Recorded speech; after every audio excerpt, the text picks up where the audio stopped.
चलिए, तो क्लास में सभी लोग जुड़ गए हैं अभी लगभग, और जितने भी लोग क्लास में अभी लाइव हैं सबको गुड मॉर्निंग।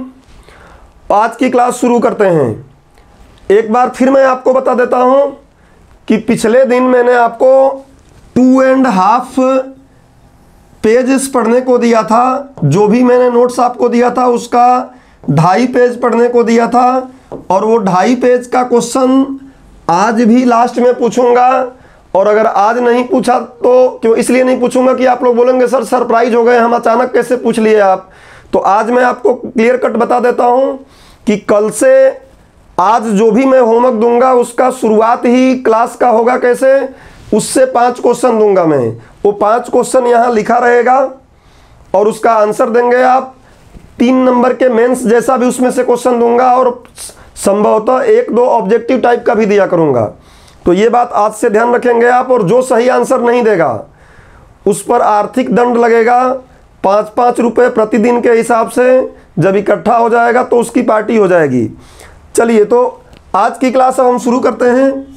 ये रूल आपके दिमाग में हो जाना चाहिए। अब देखिए, आज की क्लास पहले तो कोडिंग कर लो अपने कॉपी में। वैसे तो आप लोगों ने चैप्टर डाल ही लिया होगा, तो कोडिंग आगे चाहे तो कर सकते हैं। MPPSC मेंस पेपर 3 लेक्चर 003 है। विज्ञान एवं प्रौद्योगिकी हमारे पेपर का नाम है। टॉपिक आज का क्या है? चैप्टर तो 00 ही चल रहा है, और ये और आगे इसके 2 दिन चलेगा। बस 2 दिन और ये चलेगा चैप्टर 00। इसको माहौल भी हम लोग बोलते हैं कि किसी भी सब्जेक्ट को पढ़ने से पहले एक बार माहौल बना लेना चाहिए उसके बारे में, कि जब उसके अंदर एंट्री मारे हम तो हमें कोई समस्या ना आए। तो आज का जो टॉपिक रहेगा वो विज्ञान से संबंधित मूल अवधारणाएं। कुल मिला के बात यह है कि जो कल की क्लास थी उसी क्लास को जहां से छूटी है वहीं से हम रन करेंगे।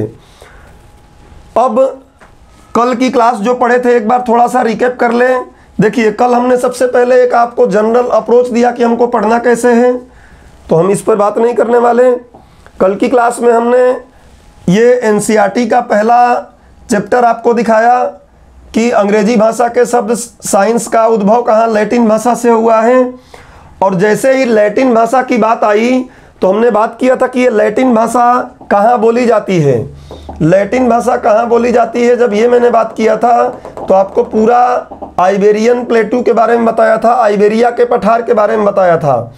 तो आइबेरिया के पठार के बारे में जब बताया था, उसका मैं आपको इमेज खोल देता हूँ जो कल की क्लास में था। ये मैंने सब समझाया था। अभी कल की क्लास से आपको क्लियर होगा। वैसे तो काफ़ी कंजस्टेड लिखा हुआ है, स्पेन, पुर्तगाल, ओ पादरी और केप ऑफ गुड होप की बात। थोड़ा इसको विजुलाइज कर लिया जाए तो मैं इसको आपको लेके चलता हूँ कहाँ, 1 मिनट के लिए पहले वर्ल्ड के मैप पर, और फिर आगे ले चलेंगे हम इस बात को। तो हम थोड़ा इसको वर्ल्ड के मैप पर लेकर चलते हैं आपको 1 मिनट के लिए, और उसके बाद फिर ये कंप्रेस हो जाए, फिर आगे बढ़ते हैं। ये देखिए, वर्ल्ड के मैप पे अगर हम चलेंगे तो इस बात को और बेहतर समझ पाएंगे। और वो क्या हो जाएगा, ये देखिए वर्ल्ड का मैप। ध्यान से, ये 4 पे क्यों चले गए? वर्ल्ड का मैप लगा के तो रखा था यार।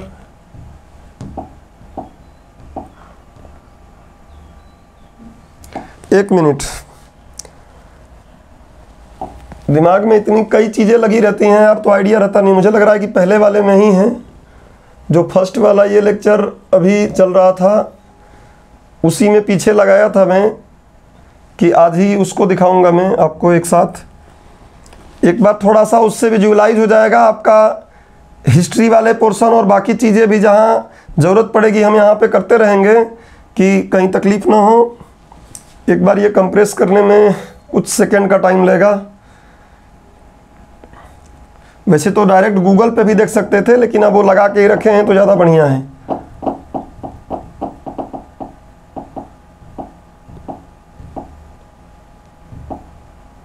ये देखिए, ये वर्ल्ड का मैप है। अब ध्यान से आप इस चीज़ को समझिएगा कि मैं बात कर रहा था किसका, आइबेरिया के पठार का। मैं बात कर रहा था आप लोगों से आइबेरिया के पठार का, और आइबेरिया के पठार पर ये आ गया आइबेरिया का पठार, देखेंगे कहाँ पर, तो ये वाला हिस्सा जो मैं यहाँ दिखा रहा हूँ ग्रीन रेड से मैं यहाँ मार्क कर रहा हूँ, देखिए ये आइबेरिया का पठार है। इसमें सबसे बड़ा देश है स्पेन, देखिए बहुत बड़ा, ये हरा हरा सा जो दिख रहा है पूरा स्पेन। दूसरा देश जो है यहाँ पे देखिए पुर्तगाल, छोटा देश है, बड़ा नहीं है। ये वाला जो देश है पुर्तगाल। और इसका आंसर सही अगर कोई दिया था तो कल रिंकू शर्मा ने सही आंसर दिया था। 2 बार कंफ्यूज होकर उन्होंने आंसर दिया था, एक बार उन्होंने जिब्राल्टर दिया था और एक बार एंडोरा दिया था। तो इसका सही आंसर एंडोरा ही होगा। देखिए यहाँ पे लिखा हुआ है, ये जरा सा छोटा सा देश है, ये यहाँ पे कोने पे इत्तू सा देश दिख रहा है, एंडोरा।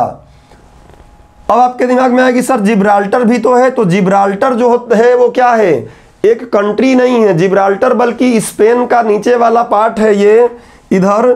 और इस पर आप यूपीएससी का प्रिपरेशन अगर कर रहे होते या न्यूज देख रहे होते तो ब्रिटेन और इसके बीच में काफ़ी तनाव का मुद्दा भी बना रहता है जिब्राल्टर को लेकर। तो ये बात आप दिमाग में रखिएगा। कैटालोनिया वगैरह नहीं है, कैटालोनिया वगैरह पार्ट हो सकते हैं, स्वायत्त क्षेत्र हो सकते हैं। आप ये चीज़ यहाँ विजुअलाइज कर सकते हैं। और कल हमने बात क्या किया था, केप ऑफ गुड होप का। तो केप ऑफ गुड होप कौन सा, ये जो टिप यहाँ दिख रही है ना नीचे वाली, ये अफ्रीका, ये पूरा अफ्रीका है। मैंने पॉलिटिकल मैप लगाया हुआ है, राजनीतिक मानचित्र। तो ये वाला हिस्सा क्या कहलाता है, केप ऑफ गुड होप। और इसके इधर वाला हिस्सा, क्लास की गुणवत्ता को हम लोग और बेहतर करते रहेंगे। जैसे कल के क्लास में जल्दबाजी में, क्योंकि क्लास ख़त्म हुई एक दूसरी क्लास शुरू, तो मैप नहीं लग पाया। ऐसे मैप से लेकर एनिमेशन, वीडियो जो दिखाना होगा, जिसकी ज़रूरत पड़ेगी वो सब यहाँ पे हम लगा के रखेंगे कि अगर कोई वीडियो देखना है तो उस वीडियो के माध्यम से समझ पाएँ, एनिमेशन के माध्यम से समझ पाएँ, सारा कुछ लगाकर तो क्लास की गुणवत्ता निरंतर बेहतर करते रहेंगे। इधर वाले हिस्से का नाम क्या रहेगा, ईस्ट इंडीज़ आपको जो बताया गया था, और इधर वाले हिस्से का नाम दिया गया था उस समय वेस्ट इंडीज़। और कल मैंने जो बात किया था उसको और देख लीजिए क्या, कि ये जो अमेरिका है और ये दक्षिण अमेरिका है, और ये उत्तर अमेरिका और ये दक्षिण अमेरिका। तो इस पूरे दक्षिण अमेरिकी महाद्वीप का नाम क्या बोला जाता है, लैटिन अमेरिका निकनेम में। क्यों लैटिन अमेरिका बोला जाता है, कल हमने बात कर लिया था कि ये पुर्तगाली भी हमारे यहाँ से भागकर अंततः इधर ही आए, और स्पेन वाले तो पहले से यहाँ पे जमे हुए थे। अमेरिका बहुत पहले आज़ाद हो गया, कनाडा भी आज़ाद हो गया, तो उनको यही मौका इधर ज़्यादा मिला, लंबे समय तक यहाँ रहे, और इसलिए उन्होंने यहाँ अपनी भाषा, अपने संस्कृति का प्रचार प्रसार किया, और अंततः आज इसका निकनेम ही हम बोलते हैं क्या, लैटिन अमेरिकी महाद्वीप। और ये वाला जो हिस्सा है, मैं बता रहा था कि वेस्ट इंडीज आज कोई देश नहीं है लेकिन क्रिकेट खेलते हैं। तो ये देश देखिए यहाँ पे जो ये दिख रहे हैं ना छोटे छोटे, Dominican Republic, Puerto Rico, Saint Kitts and Nevis, Antigua and Barbuda, Dominica, Saint Lucia, Barbados, Trinidad and tobacco. यहाँ से टोबैको, यहाँ पे कई अच्छे अच्छे खिलाड़ी जो वेस्ट इंडीज़ के हैं यहाँ से निकलते हैं। सूरीनाम, ये सब, सूरीनाम तो खैर इसमें आ जाता है। ये ऊपर वाला हिस्सा छोटे छोटे दिख रहे हैं ये द्वीप, इन सब द्वीपों को हम जनरली, इनको भी लैटिन अमेरिका के हिसाब से ही डील किया जाता है, क्योंकि ये भी लगभग लंबे समय तक इन सब की ही कॉलोनी रहे हैं। तो उम्मीद करता हूँ कि कल वाली जो मैप वाली बात मुझे खुद भी ठीक नहीं लगी थी कि कल मैं मैप नहीं लगा पाया था, क्योंकि मैप से आपको विजुअलाइज करना आसान होगा। और फिर अगर हमारे पास सारी सिस्टम है तो हम विजुअलाइज क्यों ना करें। दूसरी चीज़ आपको पता है कि यहीं स्पेन से क्रिस्टोफर कोलंबस निकला, तो इधर दुनिया नए, इसको बोलते हैं नया महाद्वीप, नया देश की खोज किया। और यहाँ से पुर्तगाल से जब ये निकला तो ऐसे घूमते घूमते, इतिहास में पढ़े होंगे आप, यहाँ आके केरल के कालीकट के तट पर आया था वास्को डिगामा। तो वास्को डिगामा इसकी खोज किया, और इसकी खोज किया था कौन, क्रिस्टोफर कोलंबस, और इसकी भी वही किया था। इसकी भी अगर आप देखेंगे शायद तो वही किया था। वैसे इसके कुछ और भी नाम देते हैं, वो भूगोल के लेक्चर में चलता है। हम आगे बढ़ते हैं। इतनी बात तो क्लियर हो गई है, विजुअलाइज कर लिए हम। अब आज के लेक्चर में थोड़ा सा कल के लेक्चर की कुछ और बात करेंगे, उसके बाद ही आगे बढ़ेंगे। कल के लेक्चर की कुछ और बातें करेंगे। देश का नाम क्लियर हो गया ना, एंडोरा। और जिब्राल्टर वाली बात भी क्लियर हो गई कि जिब्राल्टर को लेकर काफ़ी मतभेद पैदा हुआ है दो देशों के बीच में। अक्सर आप देखेंगे कि वहाँ रूल चल जाता है किसी और देश का और है किसी और के टेरिटरी में। तो ये न्यूज़ से चीज़ें आपको मिलती रहती हैं। अभी आज की क्लास जो हमारी चल रही है उसमें आप लोग हेडिंग डालिए, नोट डालिए, लिखिए NOTE नोट, फेयर कॉपी में नोट लिखिए। और एक और बात कि क्लास में जितनी भी बातें यहाँ होंगी उन सारी बातों का बोर्ड का ही ज्यों का त्यों लिखा हुआ भी आपके एप्लीकेशन पर चला जाएगा और आपका डेडिकेटेड टेलीग्राम ग्रुप और जो व्हाट्सएप ग्रुप है उस पर भी चला जाएगा। तो अगर ऐसा होगा तो फिर मैं यहाँ क्यों लिखूँ, फिर मैं इतनी बातें सब उस पर जाएंगी। तो इससे बढ़िया है कि मैं जो नया आज का सेशन के लिए बनाया हूँ उस पर लिखूँ, जिससे कि आपको उतनी ही चीज़ें जाएं जितनी आवश्यक हैं। नहीं तो कई बार क्या होगा कि जैसे कल के में देखेंगे खाली पेजेस भी चले गए थे, तो खाली पेज ना चलें। चलिए हेडिंग डालिए नोट। और नोट में सबसे पहले कल मैं आपको क्या बताया था, कल दो बातें न्यूज़ हमारे सामने आ गई थी जिसको हम आगे पढ़ेंगे। बट सामने बातें क्या आई थी, एक आया था खनिज के बारे में आया था और एक शब्द आया था क्या, अयस्क। कैसे आया था वो कहानी जब सुन रहे थे हम, जब वो कहानी सुन रहे थे, खुदाई करके पानी निकाल रहे थे, ज्ञान क्या जानना है उसके बारे में जानना चाह रहे थे, तो अयस्क और खनिज के बारे में बात आया। अब आपके सिलेबस में स्पष्टतः जो इकाई 10 है उसमें खनिज और अयस्क लिखा हुआ है, लेकिन हम इंतज़ार उस लेवल की पढ़ाई तो वहीं करेंगे ढंग से, लेकिन यहाँ एटलीस्ट एक ट्रेलर टीजर तो मिल जाए। आजकल बॉलीवुड की जो फिल्में बन रही हैं उसमें आप देखोगे पहले मोशन पोस्टर जारी किया जा रहा है और उसके बाद फिर टीजर, फिर ट्रेलर। तो हम ऐसा अपनी पढ़ाई को मनोरंजक नहीं बना सकते क्या? हम अपनी पढ़ाई को ही मनोरंजक बना सकते हैं। अगर कोई शब्द आ गया तो उस शब्द के बारे में थोड़ा बहुत नॉलेज रख लें हम। तो एक बार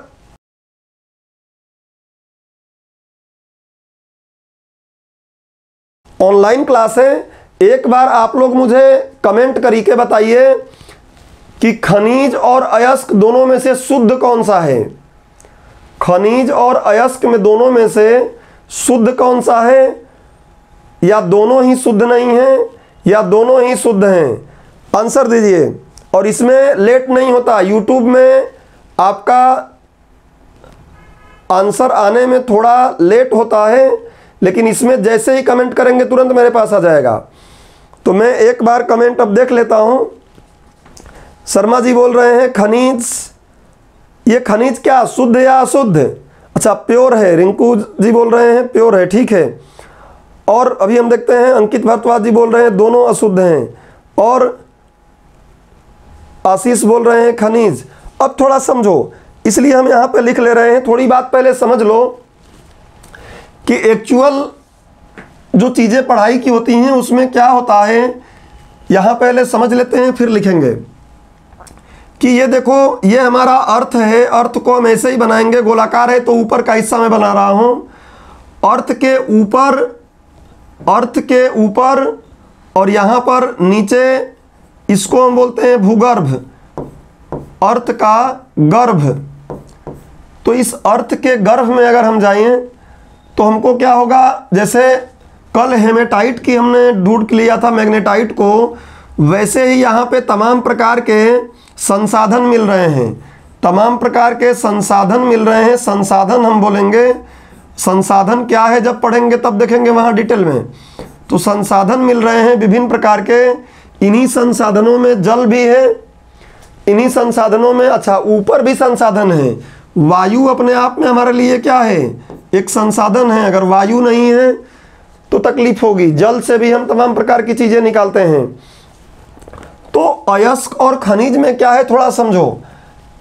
इसमें थोड़ी सी बारीकी में हम अगर आके देखें तो ये आप दिमाग में रखना है कि खनिज और अयस्क दोनों ही क्या हैं, अशुद्ध हैं। दोनों ही क्या हैं, अशुद्ध। अब अचानक सा लगता है कि ये दोनों अशुद्ध कैसे होंगे।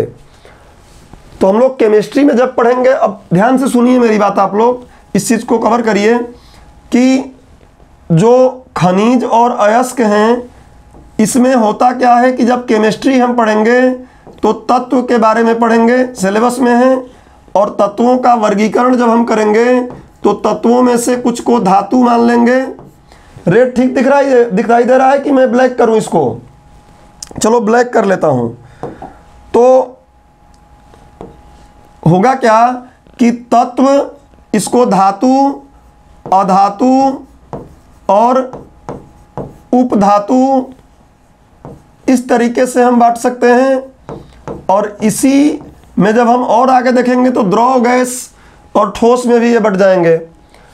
तो होगा क्या कि हमारे लिए धातु अगर एकदम प्योर फॉर्म में मिल रहा है तो काम का है, बाकी तो हम मिश्र धातुएं भी बना रहे हैं, मिश्र धातुएं भी हमारे काफ़ी काम आ रही हैं। अधातु और उपधातु हम इनको निकालना चाहते हैं, तो ये हमारे लिए क्या है? शुद्ध रूप हैं। एक्चुअली पहले इनको हम शुद्ध रूप में प्राप्त कर लेंगे और उसके बाद फिर एक या एक से अधिक को मिलाकर हम क्या करेंगे? अशुद्ध, उनको अशुद्ध मतलब मिश्र धातु बनाएंगे। और आजकल मिश्र धातुओं का उपयोग खूब हो रहा है, ये हम केमिस्ट्री के लेक्चर में पढ़ेंगे। अभी बेसिक तौर पे आप समझ लो कि हमारा टारगेट ये रहता है कि भूगर्भ में जो चीज़ें हमसे मिल रही हैं उनको निकाल कर इन तीनों में से कोई चीज़ प्राप्त कर लें, और इन्हीं में से तीनों का कोई रूप होगा। किसी का भी रूप हो सकता है ठोस, किसी का रूप हो सकता है द्रव, किसी का रूप हो सकता है गैस। तो खनिज क्या है समझो कि पृथ्वी के भूगर्भ से जो आवश्यक या महत्वपूर्ण जो कुछ भी चीज़ें हमको मिल रही हैं, जो भी संसाधन हमको मिल रहा है, उन सभी संसाधनों को हम क्या बोल सकते हैं? खनिज। प्रत्येक संसाधन को हम क्या बोल सकते हैं? सभी संसाधन क्या हैं? खनिज। लेकिन इन सारे संसाधनों से हम ये इसका शुद्धिकरण करके, निष्कर्षण करके, शुद्धिकरण को हम बोलते हैं निष्कर्षण। ये भी हम लोग एक टॉपिक बना के थोड़ा बहुत पढ़ना ही पड़ेगा। क्यों पढ़ना पड़ेगा? तो आप देखेंगे इस टाइप के क्वेश्चन भी आपके एग्जाम में पूछे जाते हैं, और प्रीलिम्स में भी और मेंस में भी पूछा जा सकता है। मैं क्वेश्चन भी दिखाऊंगा कि कैसे क्वेश्चन पूछे गए हैं, अलग अलग कुछ पीएससी में भी पूछे गए हैं। तो सबको शोधित करके, जितने भी ये भूगर्भ से चीज़ें हम निकाले हैं, सबको निष्कर्षण करके या सबको शोधित करके अपने काम की वस्तुओं को क्या कर सकते हैं? नहीं निकाल सकते हैं। धातु, अधातु या उपधातु को नहीं निकाल सकते हैं, बल्कि इन खनिजों में से कुछ हिस्सा ऐसा रहेगा, इन खनिजों का कुछ हिस्सा या इनमें से कुछ ऐसे रहेंगे जिनमें पोटेंशियल हमको दिखेगा ऐसा कि हाँ, अगर इनको हम शोधित कर दें, इनको अगर हम शोधित कर दें या निष्कर्षित कर दें तो हमको हमारी काम वाली वस्तुएं मिल जाएंगी, जो चाहते हैं हम वो मिल जाएगा। तो उस कुछ हिस्से को ही, उस छोटे से हिस्से को जिसको शोधित करके हम निष्कर्षण या शोधित के माध्यम से धातु, अधातु या उपधातु या अपने लिए आवश्यक वस्तुओं को शुद्ध रूप में प्राप्त कर सकते हैं। खनिज के उतने हिस्से को हम क्या बोल देंगे? अयस्क। समझ गए बात को? टेक्निकली इस बात को आपको दिमाग में रखना है कि अच्छा, अब एक क्वेश्चन मुझे बताओ, ध्यान से सुनो, और एक क्वेश्चन बताओ कि क्या सभी अयस्क, सुनना लिख नहीं रहा हूं, क्या सभी अयस्क खनिज होंगे? हाँ या ना बताओ। क्या सभी अयस्क खनिज होंगे? पीछे की बातों को छोड़ दो, अभी की बात करो। क्या सभी अयस्क खनिज होंगे? बोलो यार, चैट तो तुम लोगों का उस पर ही है, इसमें थोड़ी नहीं शॉर्ट करना है। यूट्यूब जैसे कोई बहाना नहीं कर सकता कि हमारा यूट्यूब पर सर फिर से निकलना पड़ता है चैट करने के लिए। और बाकी लोग सबका आंसर आए फिर उसके बाद ही बात करेंगे। सभी लोगों को टाइप करना ही है, जितने लोग क्लास में यहाँ हैं। अभी सबका टाइप नहीं हुआ है।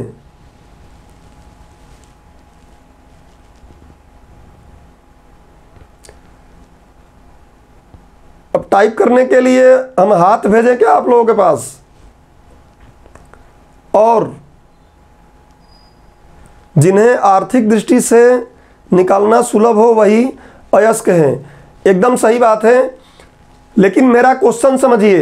एग्जाम में आप लोग गलत कुछ ना करें, इन्होंने अच्छा अप्रोच दिया, लेकिन एग्जाम में मैं क्वेश्चन क्या पूछा हूं कि क्या सभी अयस्क खनिज होते हैं? क्या सभी अयस्क खनिज होते हैं?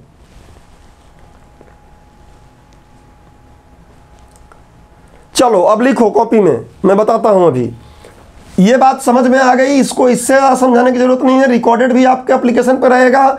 ऐसे ही डायग्राम बनाओ, नोट डालो और एक तरफ लिखो खनिज, एक तरफ लिखो अयस्क। फेयर कॉपी में नोट, इसलिए इसको मैं ऐड बोलता हूं।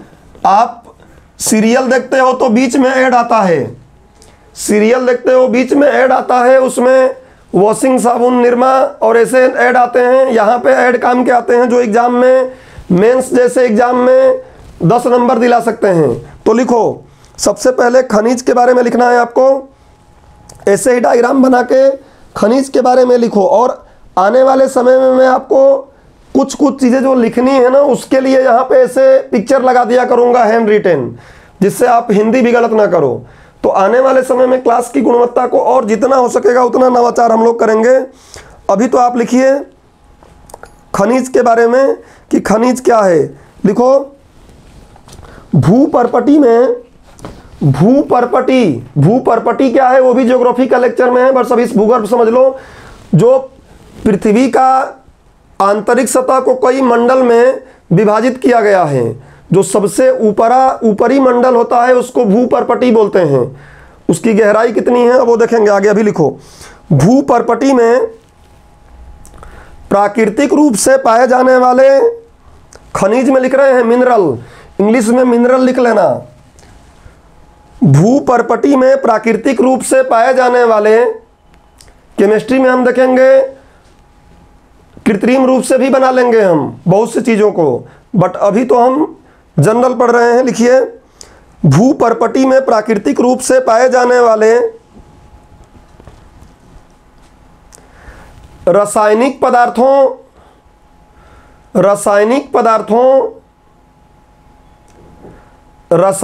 पदार्थों, एक काम करो कोष्टक में लिख लो, जो सामान्यतः यौगिक होते हैं। कोष्टक में लिखना है जो सामान्यतः यौगिक होते हैं, जो सामान्यतः यौगिक होते हैं। अब यौगिक क्या है, प्रीलिम्स का कुछ आइडिया आपको है ही, और नहीं होगा तो केमिस्ट्री के लेक्चर में पूरा विस्तार से इस बात को हम देखेंगे। रासायनिक पदार्थों कोष्टक में जो सामान्यतः यौगिक होते हैं, कोष्टक बंद, नीचे कॉमा लगाइए। कोष्टक बंद करने के बाद नीचे कॉमा लगाइए। हिंदी लिखना भी साल भर सीखना है, ऐसा नहीं कि हिंदी केवल पढ़ेंगे तभी देखेंगे। नीचे कॉमा लगाइए। जिन्हें खनन द्वारा प्राप्त किया जाता है, जिन्हें खनन द्वारा प्राप्त किया जाता है,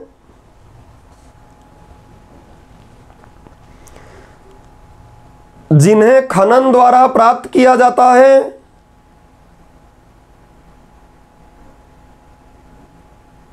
फिर कॉमा लगाइए, फुल स्टॉप नहीं आएगा, कॉमा नीचे लगाइए।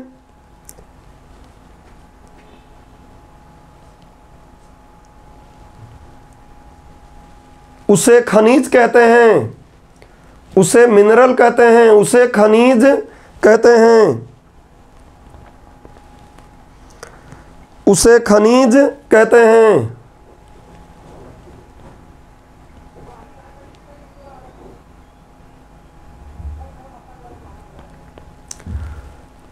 उसके नीचे लिख लो एक लाइन और, उसके नीचे एक लाइन और लिख लो। सारी बात समझ में रहे, कोई आपको घुमा ना सके, लिखिए।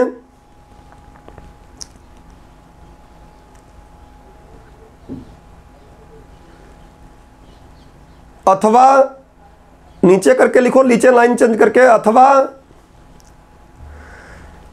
पृथ्वी में पाए जाने वाले ऐसे लवण, अब लवण बोल दिया है, लवण क्या है वो भी शब्द हम देखेंगे, सॉल्ट, कई 2-3 चीज़ों का मिश्रण है। तो पृथ्वी में पाए जाने वाले ऐसे सॉल्ट, लवण लिखना आप लोग हिंदी में, पृथ्वी में पाए जाने वाले ऐसे लवण, पृथ्वी में पाए जाने वाले ऐसे लवण जिनके साथ रेत की अशुद्धि मिली होती है, जिनके साथ रेत इत्यादि की अशुद्धि मिली होती है, केवल रेत ही नहीं होगा, बहुत अशुद्धि होंगी, जिनके साथ रेत इत्यादि की अशुद्धि मिली होती है, रेत इत्यादि की अशुद्धि मिली होती है, कॉमा लगाइए, कॉमा लगाइए, खनिज कहलाते हैं, खनिज कहलाते हैं, खनिज कहलाते हैं।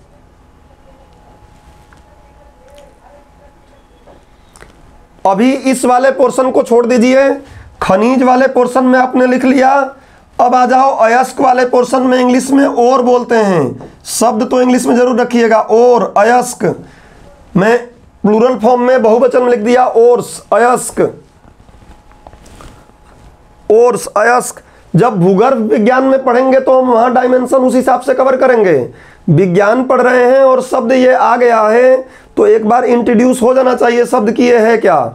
हम अभी एकदम बेसिक तौर पर इस बात को समझ रहे हैं, आगे इसको और तोड़ेंगे जब अपने सिलेबस में जाएंगे, एकदम जब सिलेबस में इसका नाम जहां आ जाएगा। आगे लिखिए अयस्क में,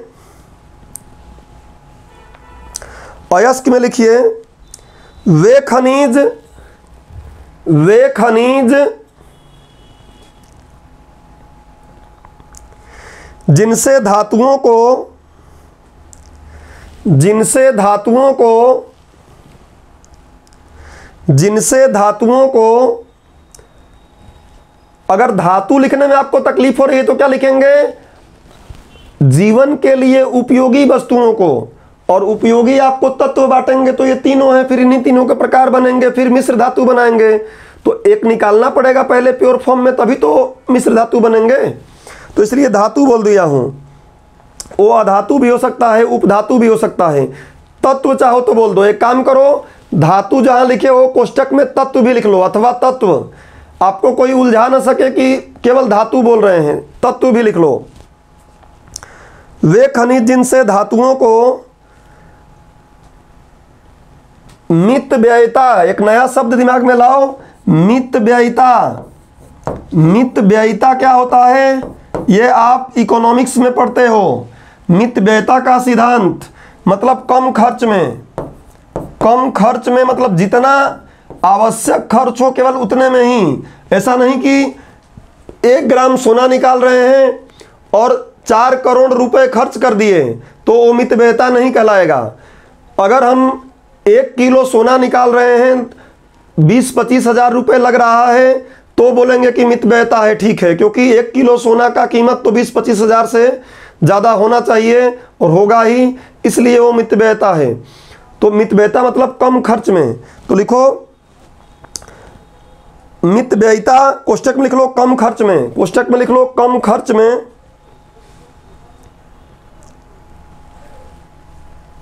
तथा सुगमता से, सरल भी रहे निकालना, ऐसा नहीं कि 2-4 लोग मर जाएं। कम खर्च में निकल रहा है लेकिन उस निकालने के लिए 4-5 लोग मर जा रहे हैं उसमें, तो वो भी सही नहीं है। सुगमता से, सुगमता से अधिक मात्रा में निष्कर्षित किया जा सकता है, सुगमता से अधिक मात्रा में निष्कर्षित किया जा सकता है,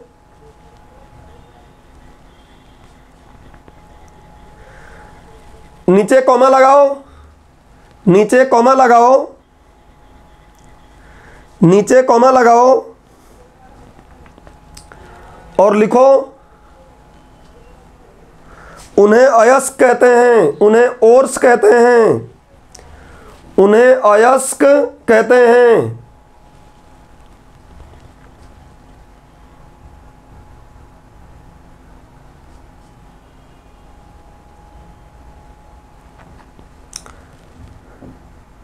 इसके नीचे अयस्क में थोड़ा सा एग्जाम्पल हम लिख लेते हैं। जैसे लिखिए,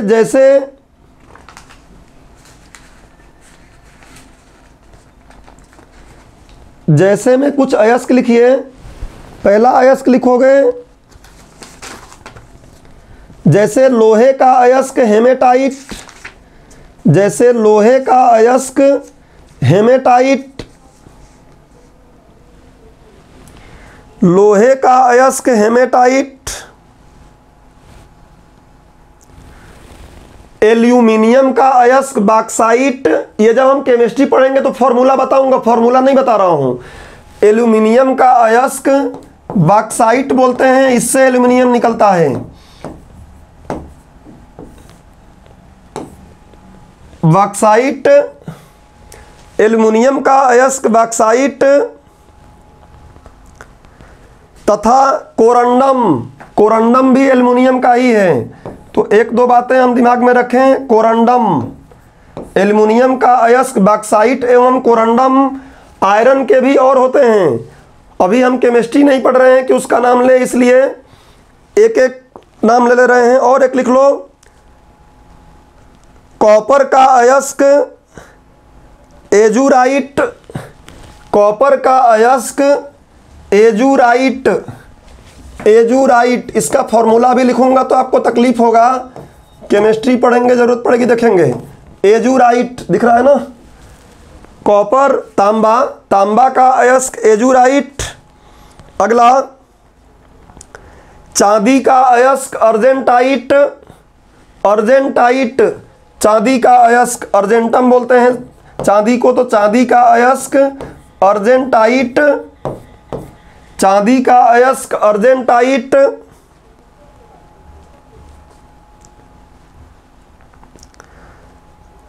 तथा जिंक का अयस्क कैलामीन, जिंक का अयस्क कैलामीन इत्यादि, जिंक का अयस्क कैलामीन इत्यादि, जिंक का अयस्क कैलामीन इत्यादि, कैलामीन इत्यादि।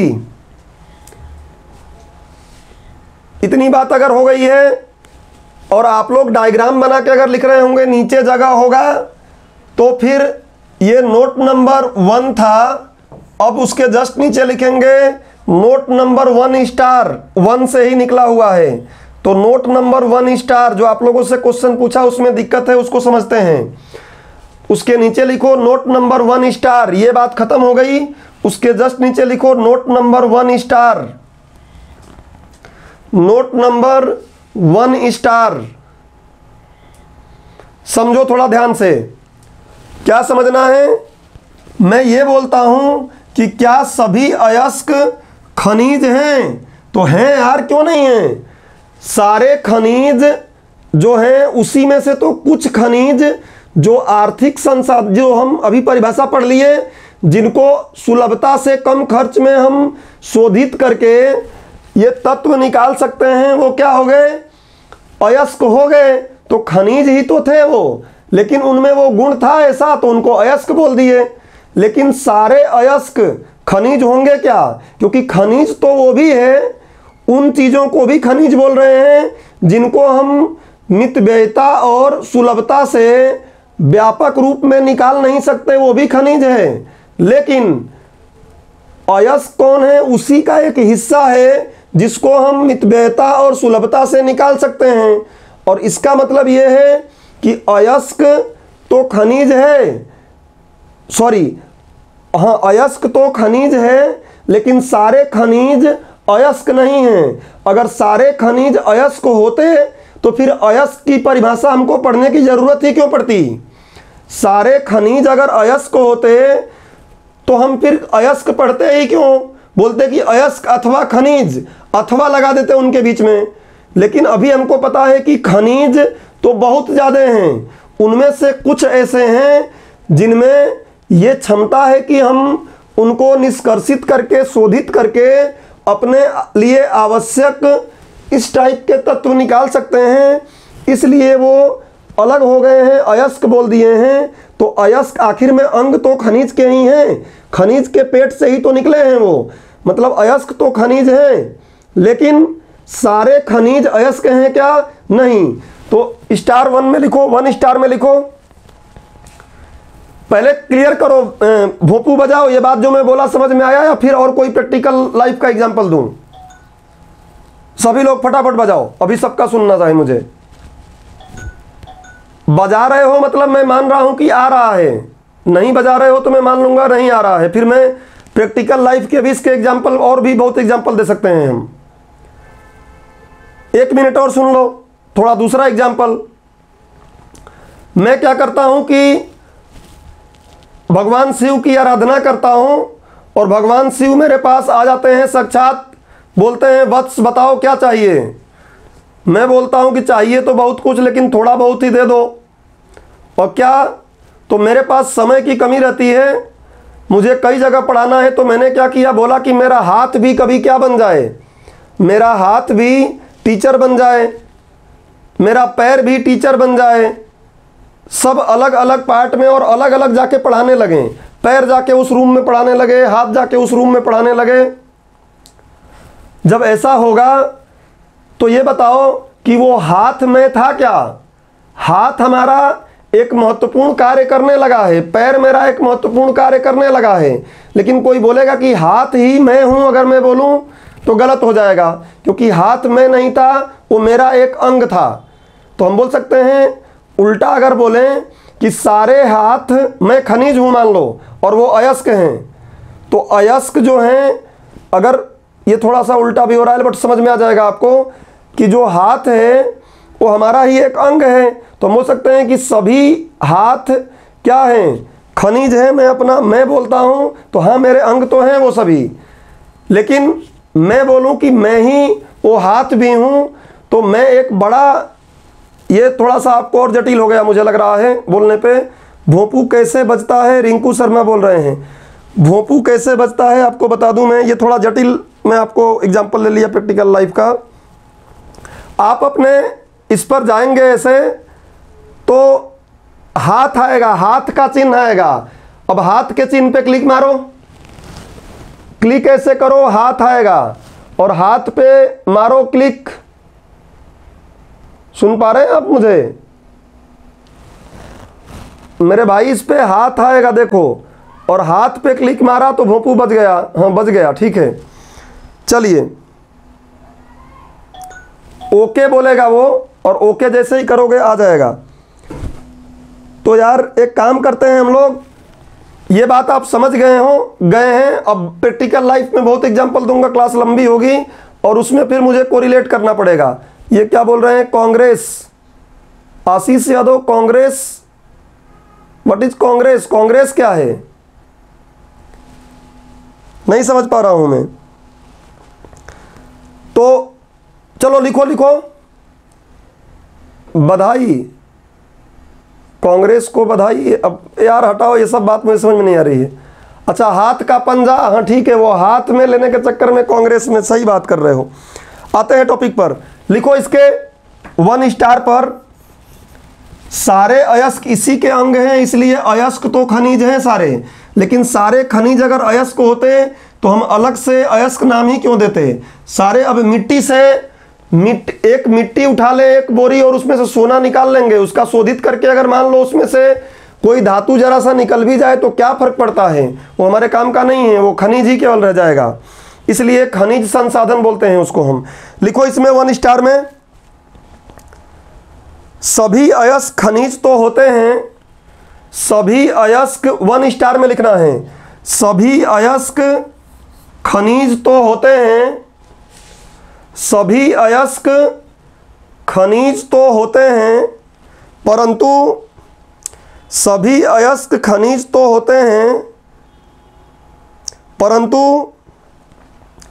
सभी खनिज अयस्क नहीं होते हैं, परंतु सभी खनिज अयस्क नहीं होते हैं, सभी खनिज अयस्क नहीं होते हैं। ये 1 स्टार का 1 स्टार था, उसके नीचे लिखो 1 डबल स्टार, 1 डबल स्टार बनाओ, 1 डबल स्टार में लिखो, 1 डबल स्टार में लिखो अयस्कों का विभिन्न विधियों से शोधन करके, अयस्कों का विभिन्न विधियों से शोधन करके, अयस्कों का विभिन्न विधियों से शोधन करके कोष्टक में लिख लो जिसे निष्कर्षण कहा जाता है, कोष्टक में लिख लो जिसे निष्कर्षण कहा जाता है। अयस्कों का विभिन्न विधियों से शोधन करके कोष्टक में जिसे निष्कर्षण कहा जाता है, विभिन्न विधियों से शोधन करके जिसे निष्कर्षण कहा जाता है, कोष्टक बंद और कॉमा लगाओ।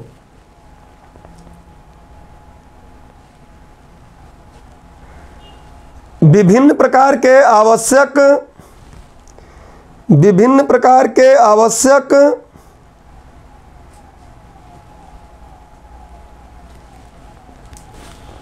तत्वों को प्राप्त किया जाता है, विभिन्न प्रकार के आवश्यक तत्वों को प्राप्त किया जाता है, विभिन्न प्रकार के आवश्यक तत्वों को प्राप्त किया जाता है। तो देखो आप लोग भले ही भूल जाओ, मैं अपने क्लास में एक सिंगल सी बात छूटती है तो मेरे दिमाग में रहता है कि मुझे आपको क्या बताना है। मैं थोड़ा पानी अपना इधर लेके आ जाऊं, बीच बीच में खाना तो नहीं, पानी तो पी सकते हैं। ये बात क्लियर, अभी के लिए क्लियर। भूगर्भ विज्ञान में हम देखेंगे ये 3 जगह मिलेगा। यहाँ बेसिक में हमने ऐसी कहानी बनाया था कि जरूरत पड़ गई, रसायन विज्ञान में भी जरूरत इसकी पड़ेगी और उसके साथ साथ भूगर्भ विज्ञान यूनिट 10 में भी जरूरत पड़ेगी। तो अभी हम थोड़ा टीजर इसका आ गया, आगे इसका पूरा ट्रेलर और मूवी लॉन्च करेंगे। और कोई ऐसी बात जो मुझे समझानी थी, बतानी थी पिछले क्लास से नहीं, जो छुट्टी होगी मैप दिखा दिया, ये दोनों बात बता दिया। अब कल की क्लास को जहाँ से छुट्टी थी वहाँ से आगे ले चलते हैं। ये बात क्लियर हो गई तो इसमें कोई डाउट रहे, क्लास को ऑफलाइन बनाना आपके हाथ में है। ऑफलाइन बनाना आपके हाथ में कैसे है? मन में कोई भी विचार आ रहा है, डाउट आ रहा है, लोग ऑफलाइन में चिट्ठी लिख लिख के भेजते हैं तब भी आंसर नहीं मिलता। ये ऑनलाइन क्लास है, आप टाइप मारोगे वहाँ पे, जैसे ही टाइप मारोगे मैं पढ़ूंगा और उसका आंसर दूंगा। तो इसलिए आप जितना आप पे डिपेंड करता है कि आप इस क्लास को कितना ऑफलाइन बना रहे हो और कितना ऑनलाइन बना रहे हो। लेट के पढ़ रहे हो, ऑनलाइन अपने आप बन जाएगा। चलिए तो अब हम बढ़ते हैं आगे। आज की क्लास का कल हम लोग पढ़े थे विज्ञान की परिभाषा। विज्ञान की परिभाषा पढ़ने के बाद हम रुक गए थे। अब उसके आगे हम चलेंगे और बेसिक थोड़ी सी बात करेंगे। क्या? विज्ञान का वर्गीकरण। अभी आप कुछ नहीं बनाएंगे, पहले सुनेंगे मेरी बात, उसके बाद मैं समय दे दूंगा, बना लीजिएगा। विज्ञान का वर्गीकरण, और अगर समय नहीं दिया तो आपको ये बोर्ड का पूरा मैटर भेज दिया जाएगा, आराम से 2 मिनट में बना सकते हैं। विज्ञान का वर्गीकरण देखो, जैसे विज्ञान का वर्गीकरण हमें करना ही क्यों पड़ रहा है? क्योंकि विज्ञान की अलग अलग शाखाएं निकलने लगीं। जैसे आप एमपीपीएससी का सिलेबस, पूरा सिलेबस को एक साथ कंपाइल कर दिया जाए और एक साथ पेपर ले लिया जाए तो हालत खराब हो जाएगी। तो इसलिए उसने उसको पेपर 1, पेपर 2 और पेपर 3, पेपर 4, उसके साथ साथ एक पेपर में भी इकाई, उस इकाई में भी अलग अलग बिंदु इस तरीके से बांट कर दिया है कि आप एकदम आसानी से, सुलभता से उस बात को पढ़ सकें। तो विज्ञान को भी इसलिए अलग अलग भागों में वर्गीकृत किया गया और विज्ञान को अलग अलग तरीके से वर्गीकृत किया गया। तो मैं इसको बोलता हूं क्या कि विज्ञान का वर्गीकरण 2 भागों में किया गया है, जिसमें से एक भाग क्या है? निर्जीवात्मक विज्ञान।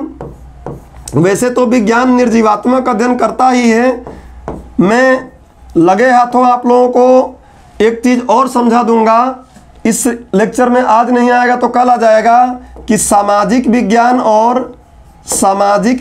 और विज्ञान में क्या अंतर है।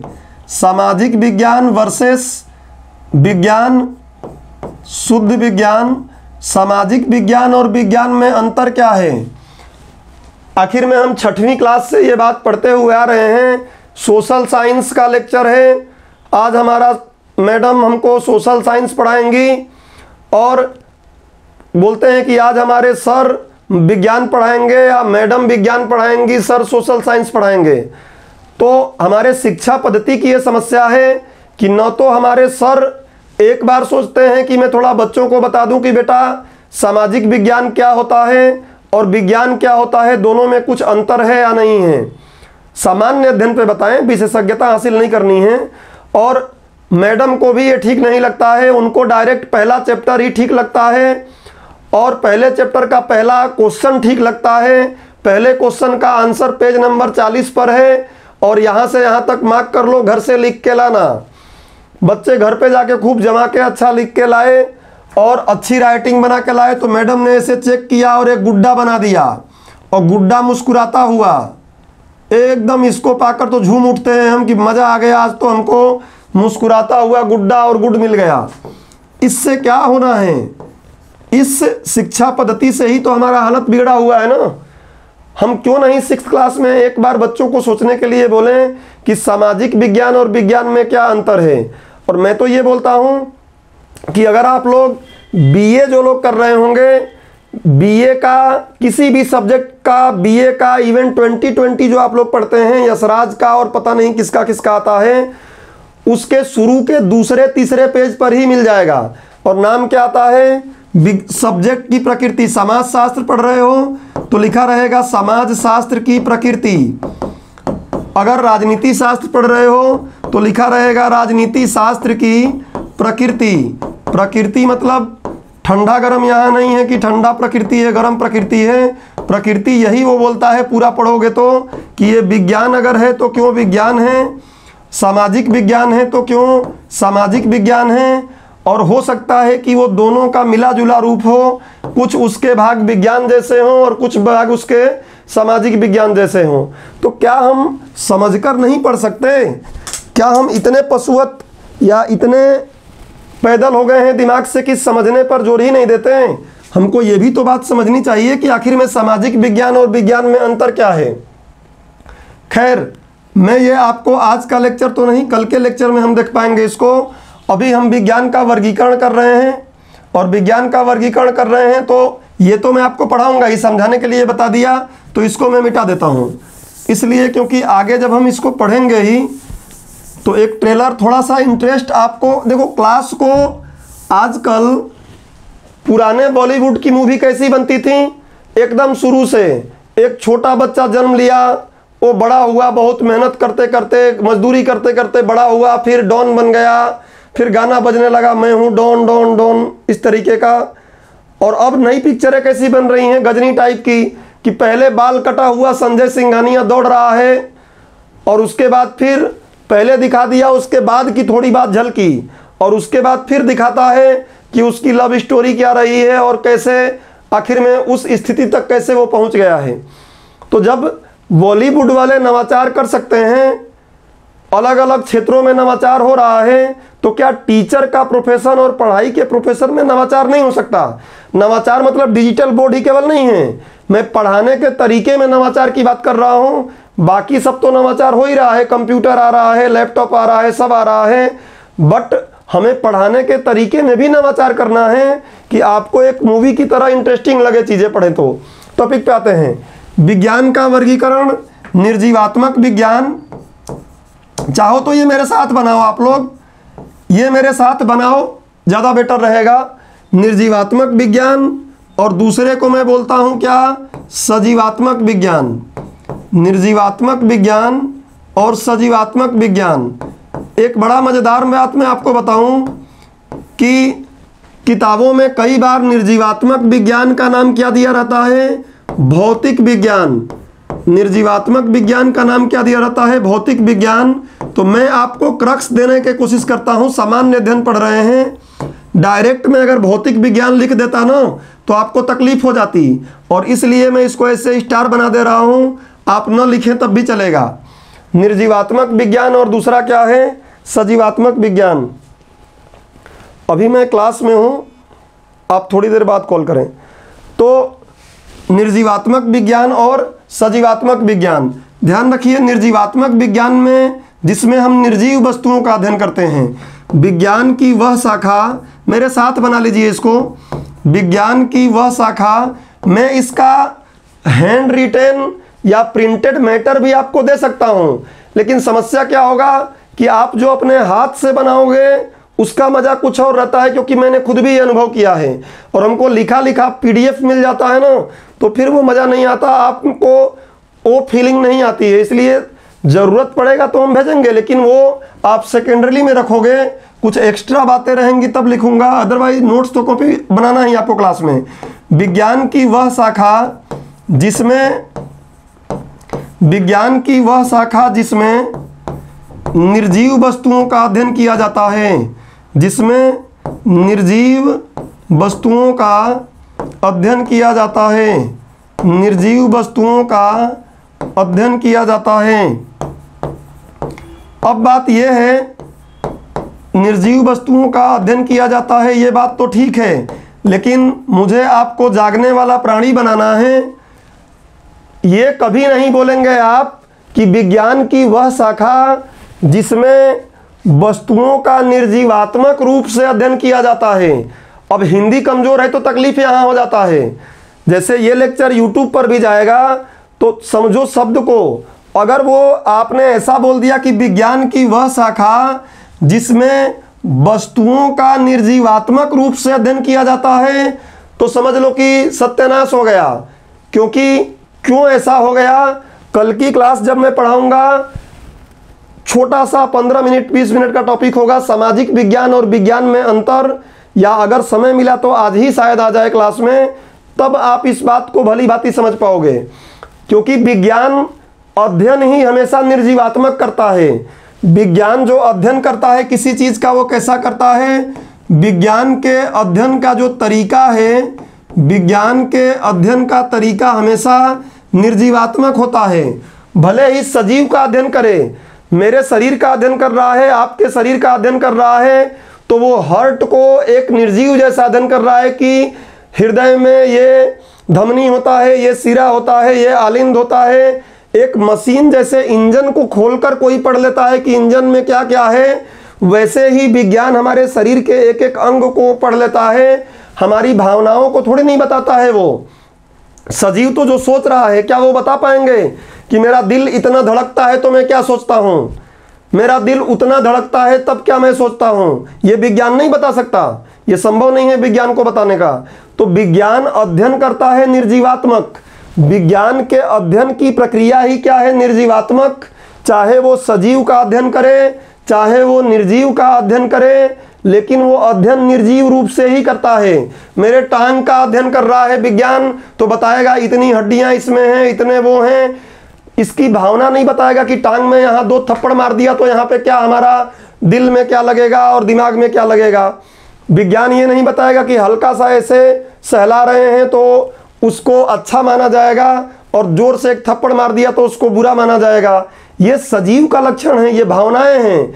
सजीव में एक्सप्रेशंस होते हैं, भावनाएं होते हैं। विज्ञान में एक्सप्रेशन और भावनाएं नहीं होते हैं। नहीं तो रोबोट बनाते हैं हम, रोबोट में भले ही हम आर्टिफिशियल इंटेलिजेंस लेकर आ रहे हैं, फ्यूचर में शायद वो भी संभव हो जाए, लेकिन विज्ञान स्टडी हमेशा निर्जीवात्मक करता है। इसलिए ये बात जरूर दिमाग में रखना है कि शब्दों का हेर फेर नहीं। यहाँ पे क्या है कि निर्जीव वस्तुओं का ही अध्ययन किया जाता है। अध्ययन की प्रक्रिया तो निर्जीवात्मक ही रहेगी। अध्ययन करेगा किस रूप में, निर्जीव रूप में ही करेगा, चाहे वो सजीव हो चाहे निर्जीव हो। लेकिन यहाँ कहने की बात क्या है कि निर्जीव वस्तुओं का अध्ययन करेगा। निर्जीव वस्तु और निर्जीवात्मक रूप से अध्ययन दोनों अलग बात है। निर्जीवात्मक रूप से अध्ययन एक प्रक्रिया है और निर्जीव वस्तु एक वस्तु है। तो ये बात आपको स्पष्टता आनी चाहिए।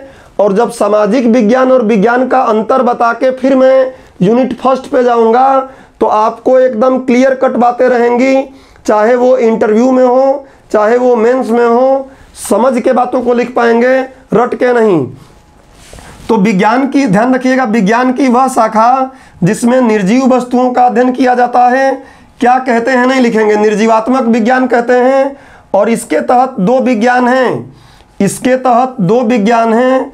एक विज्ञान है भौतिक विज्ञान, और इसीलिए मैंने भौतिक नाम नहीं दिया, इसका भौतिक नाम मैं नहीं दिया इसलिए क्योंकि आपको मुझे कंफ्यूज नहीं करना है। भौतिक विज्ञान हमें जीएस के लेवल पर बातें पढ़नी है, भौतिक विज्ञान। और दूसरा होगा क्या, रसायन विज्ञान, केमिस्ट्री। अब कई बार मैं सुनता हूं बच्चों से जो एकदम मशीनीकृत हो गए हैं, मशीनीकृत मतलब उनको रटना इतना सिखा दिया गया है कि अब वो मशीन बन गए हैं, इंसान रहे नहीं हैं। वो आपसे बोलेंगे कि ये कहाँ सिलेबस में है, इसको पढ़ने की क्या ज़रूरत है। और जब वही इंटरव्यू में जाते हैं तो फिर रो के आते हैं, मेंस में जाते हैं तो रो के आते हैं और वही बोलते हैं कि हमको विज्ञान समझ में नहीं आता है। भैया हम कहावतें केवल क्यों कहें कि शेर को जब कुछ करना होता है तो 2 कदम पीछे जाता है फिर आगे कूदता है। जब आपको भी पढ़ना है, कुछ बात समझनी है, तो कई बार हमको उसका बेसिक्स जानना जरूरी होता है। और कई बड़ा मज़ेदार बात हम मुझे समझ में आती है कि कई लोग इसको बोलते हैं कि डीप है ये। मैं ये बोलता हूँ कि इससे सतही क्या है यार, विज्ञान के बारे में नहीं जानते आप, विज्ञान पढ़ने उतर गए हो, आप भूगोल पढ़ने उतर गए हो, भूगोल क्या है ये नहीं जानते, आप रसायन विज्ञान पढ़ने उतर गए हो, रसायन विज्ञान की परिभाषा नहीं जानते, तो इससे सतही क्या हो सकता है।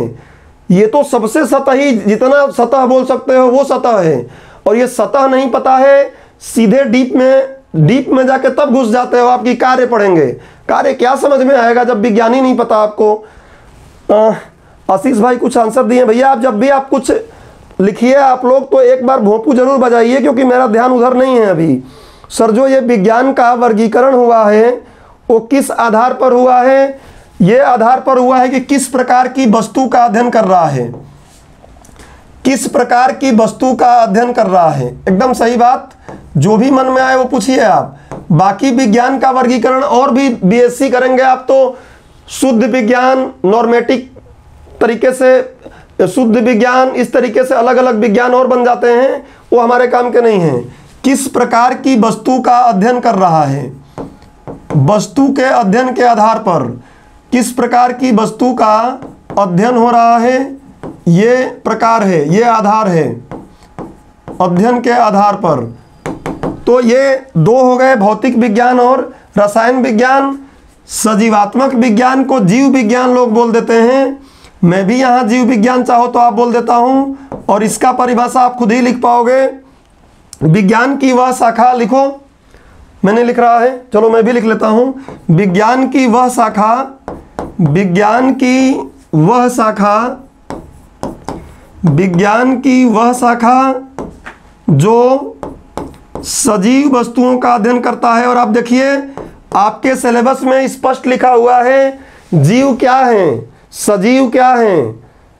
हमारे बायो के सिलेबस में स्पष्ट है सजीव क्या है। देखेंगे विज्ञान की वह शाखा जो सजीवों का अध्ययन करता है, जो सजीवों का अध्ययन करता है उसको हम क्या बोलते हैं, जीव विज्ञान। और ये भी आज 2 हो गए हैं, 2 तीर निकाल के लिख लीजिएगा। एक हो गया है जंतु विज्ञान, एक हो गया है जंतु विज्ञान जूलॉजी, और दूसरा हो गया है वनस्पति विज्ञान बॉटनी। और इसके अलावा भी विज्ञान हैं, लेकिन हमको सामान्य अध्ययन पढ़ना है। मुझे खगोल विज्ञान यहाँ पढ़ाने की ज़रूरत नहीं है, मुझे सौंदर्य विज्ञान यहाँ पढ़ाने की ज़रूरत नहीं है, मुझे चिकित्सा विज्ञान यहाँ पढ़ाने की ज़रूरत नहीं है, क्योंकि मेरे पास सिलेबस है। और उस सिलेबस से मैं देख पा रहा हूँ कि भौतिकी, रसायन और जीव विज्ञान ही हमारे पास है, इसलिए हम अपने सिलेबस को पकड़ के चल रहे हैं, जिस चीज़ की तैयारी कर रहे हैं उसको पकड़ के चल रहे हैं। तो ये आप बना लिए होंगे उम्मीद करता हूँ, और बना ले तो एक बार आप लोग भोपू बजाते रहें, जिससे ऑफलाइन क्लास में मुझे लगता है कि हाँ बना लिए आपका एक्सप्रेशन देखकर। और जो नहीं बना पाए वो टाइप कर दे कि मुझे 1 मिनट चाहिए, तो वैसे तो छूटेगा तो आप देख सकते हैं। आप थोड़ी देर मुझे समय दीजिए, मैं ऑनलाइन क्लास में हूँ। आप मुझे नियरली 1 घंटे बाद कॉल करिए।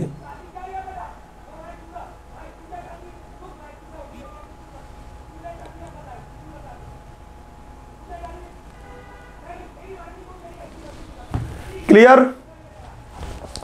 चलो आगे बढ़ते हैं।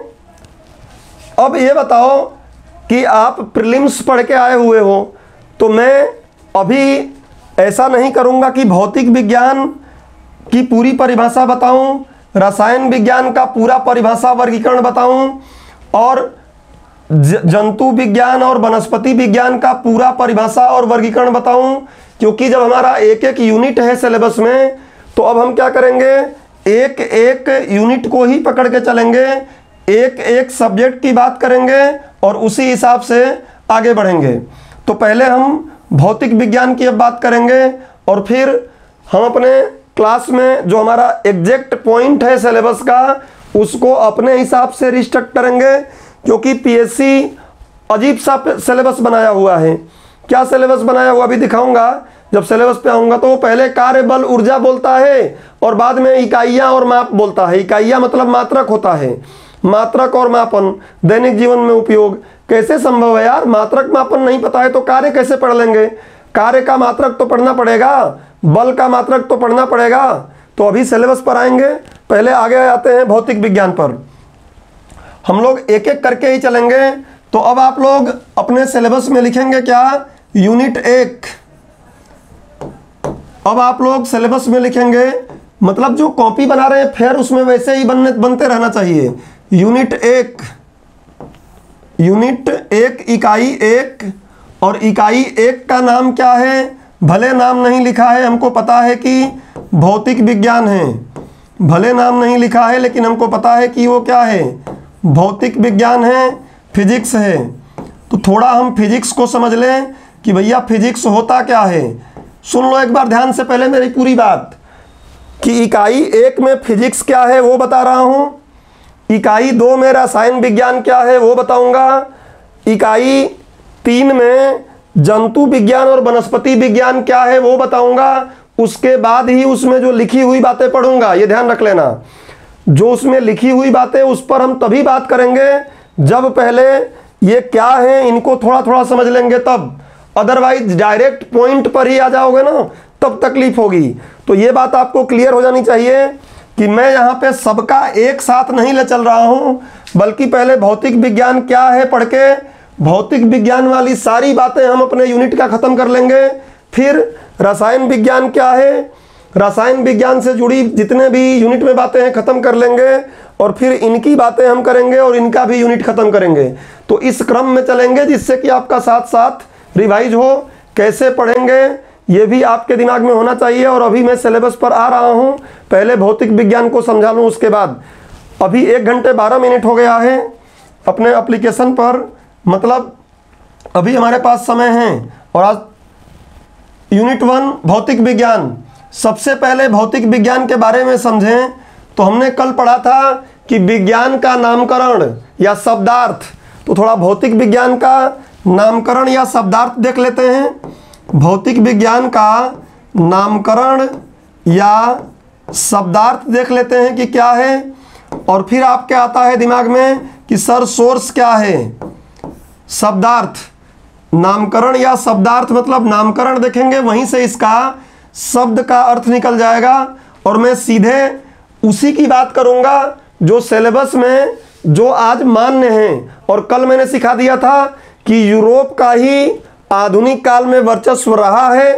अब तक तो पहले और भी ज़्यादा था, अब तो अमेरिका फिर भी आगे हो गया है, लेकिन अभी भी उनका वर्चस्व है। तो उन्होंने अपने हिसाब से ही चीज़ों को लिखा है।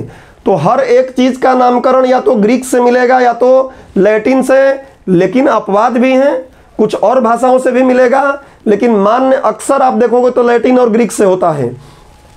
तो शब्दार्थ क्या है, अभी मैं सोर्स दिखा रहा हूँ। सोर्स मेरा है एनसीईआरटी, और दिखाऊंगा भी, केवल बोलूंगा नहीं।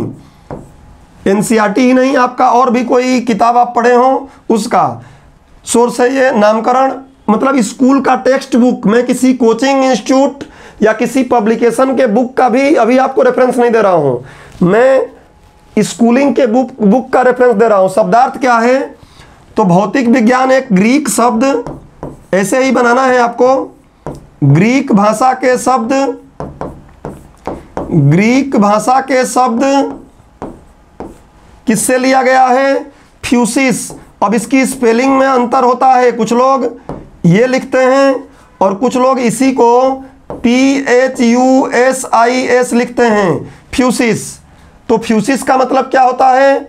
ये तो ग्रीक भाषा में हमको समझ में आ नहीं रहा है। फ्यूसिस का मतलब होता है नेचर, प्रकृति। फ्यूसिस का मतलब होता है नेचर, और इसको हिंदी में हम कर देते हैं तो बन जाता है क्या? प्रकृति। तो यहाँ से इसका शब्दार्थ निकल जाएगा। शब्दार्थ मतलब इसकी परिभाषा क्या निकलेगी मैं बोलूँगा और आप लिखेंगे। आप समझ तो सकते ही पहले कि जब इसके नाम में ही प्रकृति है तो 100% कुछ प्रकृति के हिसाब से ही इसका बात होगी। तो हम जनरली ये बोल सकते हैं कि प्रकृति एवं प्राकृतिक घटनाओं का अध्ययन करना ही क्या है? विज्ञान है। प्रकृति एवं प्राकृतिक घटनाओं का तर्कपूर्ण एवं विश्लेषणात्मक रूप से, प्रयोगात्मक रूप से अध्ययन करना ही क्या है? भौतिक विज्ञान है। लेकिन ये शब्दार्थ है, भावार्थ क्या है वो भी मैं बताऊंगा आपको। बट पहले आप इतना बना के शब्दार्थ लिखिए, और आप भी ऐसे ऊपर करके मत बनाइएगा, इतना भी कॉपी नहीं करना है आपको, नीचे नीचे चलना है। मेरे पास नीचे बोर्ड नहीं है, बनाओ पहले इतना। भौतिक विज्ञान नामकरण या शब्दार्थ, सोर्स NCERT अभी दिखाता हूं। ग्रीक भाषा के शब्द फ्यूसिस से बना है, और इस फ्यूसिस का मतलब होता है नेचर, प्रकृति। और प्रकृति जब इसका मतलब होता है तो यहाँ से इस शब्द के अनुसार इसका परिभाषा हम निकाल सकते हैं, या बोल सकते हो शब्दार्थ के अनुसार परिभाषा। आप क्या लिखोगे? शब्दार्थ के अनुसार परिभाषा, शब्दार्थ के अनुसार परिभाषा, शब्दार्थ के अनुसार परिभाषा लिखिए। शब्दार्थ के अनुसार परिभाषा लिखेंगे। विज्ञान की वह शाखा, अब विज्ञान इतना बड़ा है ना तो इसे शाखा उसका बना दिया गया, वर्गीकरण में शाखा बनाए, उन शाखाओं में उपशाखा भी देखेंगे। तो अभी शाखा लिखिए। विज्ञान की वह शाखा जिसके अंतर्गत, विज्ञान की वह शाखा जिसके अंतर्गत प्रकृति के मूलभूत नियमों का अध्ययन किया जाता है। विज्ञान की वह शाखा जिसके अंतर्गत प्रकृति के मूलभूत नियमों का अध्ययन किया जाता है, मूलभूत नियमों का अध्ययन किया जाता है जिन पर प्राकृतिक घटनाएं आधारित होती हैं, जिन पर प्राकृतिक घटनाएं आधारित होती हैं। विज्ञान की वह शाखा जिसके अंतर्गत प्रकृति के मूलभूत नियमों का अध्ययन किया जाता है, जिन पर प्राकृतिक परिघटनाएं आधारित होती हैं, नीचे कॉमा लगाइए, भौतिक विज्ञान कहलाती है। भौतिक विज्ञान कहलाती है। भौतिक विज्ञान कहलाती है। भौतिक विज्ञान कहला, सुनो एक बात और, अब यहां आपको समझ में आ गया प्राकृतिक घटनाएं निर्भर होती हैं, इसका मतलब क्या? तो आपको पता है कि 24 घंटे में एक दिन होता है पृथ्वी पर, तो ये प्रकृति का नियम है। शुरू में लोगों को लगा होगा अरे यार 24 घंटे बाद फिर सूर्य हमको दिख जाता है, उजाला हो जाता है। तो समय निकालकर लोगों ने नियम बना दिया कि 24 घंटे में क्या होता है, पृथ्वी अपने अक्ष पर घूम लेती है और इसलिए सन हमको फिर दिखाई देने लगता है। और भी बहुत सी चीज़ें हैं कि इस मार्कर को मैं यहाँ छोड़ूंगा, ये हमारा नियम नहीं है, प्रकृति का नियम है। जैसे इस मार्कर को छोड़ूंगा मैं, देखो छोड़ा, नीचे गिर गया, कौन गिराया? प्रकृति ने गिराया, कोई और थोड़ी नहीं भूत दूत गिरा रहा है। तो ये प्रकृति का नियम है। अब हम सोचने लगे कि ये गिरा क्यों, तो इसको सोचकर किसी ने नियम बना दिया गुरुत्वाकर्षण का नियम, कि गुरुत्वाकर्षण के कारण ये नीचे गिर रहा है। और भी तमाम प्रकार के जो प्राकृतिक नियम हैं, पौधे बढ़ रहे हैं तो बढ़ रहे हैं, तो क्या हम उसको खींच कर बढ़ा रहे हैं? नहीं बढ़ा रहे हैं। ये प्राकृतिक घटना है बढ़ना, वो बढ़ कैसे रहे हैं? प्रकृति के कारण। तो वो किस घटना के कारण, क्यों ऐसा घटित हो रहा है, उसके कारणों को जानना। देख रहे हो ना, विज्ञान की परिभाषा क्लियर हो रही है यहाँ फिर से कि उसके एग्जैक्ट कारणों को जानना ही क्या हो रहा है, विज्ञान हो रहा है। हमको आज पता है कि पेड़ पौधे क्यों बढ़ते हैं, इंसान क्यों बढ़ता है, इंसान क्यों कभी नाटा रह जाता है, इंसान क्यों मोटा हो जाता है, ये सब हमको पता है। और ये एक तरीके से प्रकृति की तो घटना है, हम अपने आप में क्या है, प्रकृति के एक अंग हैं। पर्यावरण वाले टॉपिक में पढ़ेंगे तो ये बात आपको क्लियर हो गई होगी। आगे बढ़ते हैं, अब थोड़ी सी इस कहानी को और आगे बढ़ाते हैं। अच्छा, थोड़ा सा और चाहो तो इसमें लिख सकते हो एक लाइन, इसके नीचे एक लाइन और लिखो। सोर्स एनसीईआरटी है, पहले ही बोल रहा हूं। इसके नीचे एक लाइन और लिखो, आप अपने मन से नहीं लिखोगे तो लिखो, भौतिकी का मुख्य उद्देश्य, भौतिकी का मुख्य उद्देश्य, भौतिकी का मुख्य उद्देश्य। अभी हम लोग भावार्थ पर आएंगे। भौतिकी का मुख्य उद्देश्य इस भौतिक जगत की सत्यता को उजागर करना है। इस भौतिक जगत की, देख रहे हो ज्ञान की परिभाषा आ रही है, इस भौतिक जगत की सत्यता। बारिश इंद्रदेव नहीं करा रहे हैं, बल्कि वाष्पोत्सर्जन, सॉरी, जो वाष्पीकरण है, संघनन, उसके माध्यम से हो रहा है ये। भौतिकी का मुख्य, 3 नंबर में कभी पूछ लेगा भौतिकी का उद्देश्य क्या है, तो लिखो भौतिकी का मुख्य उद्देश्य इस भौतिक जगत की सत्यता को उजागर करना है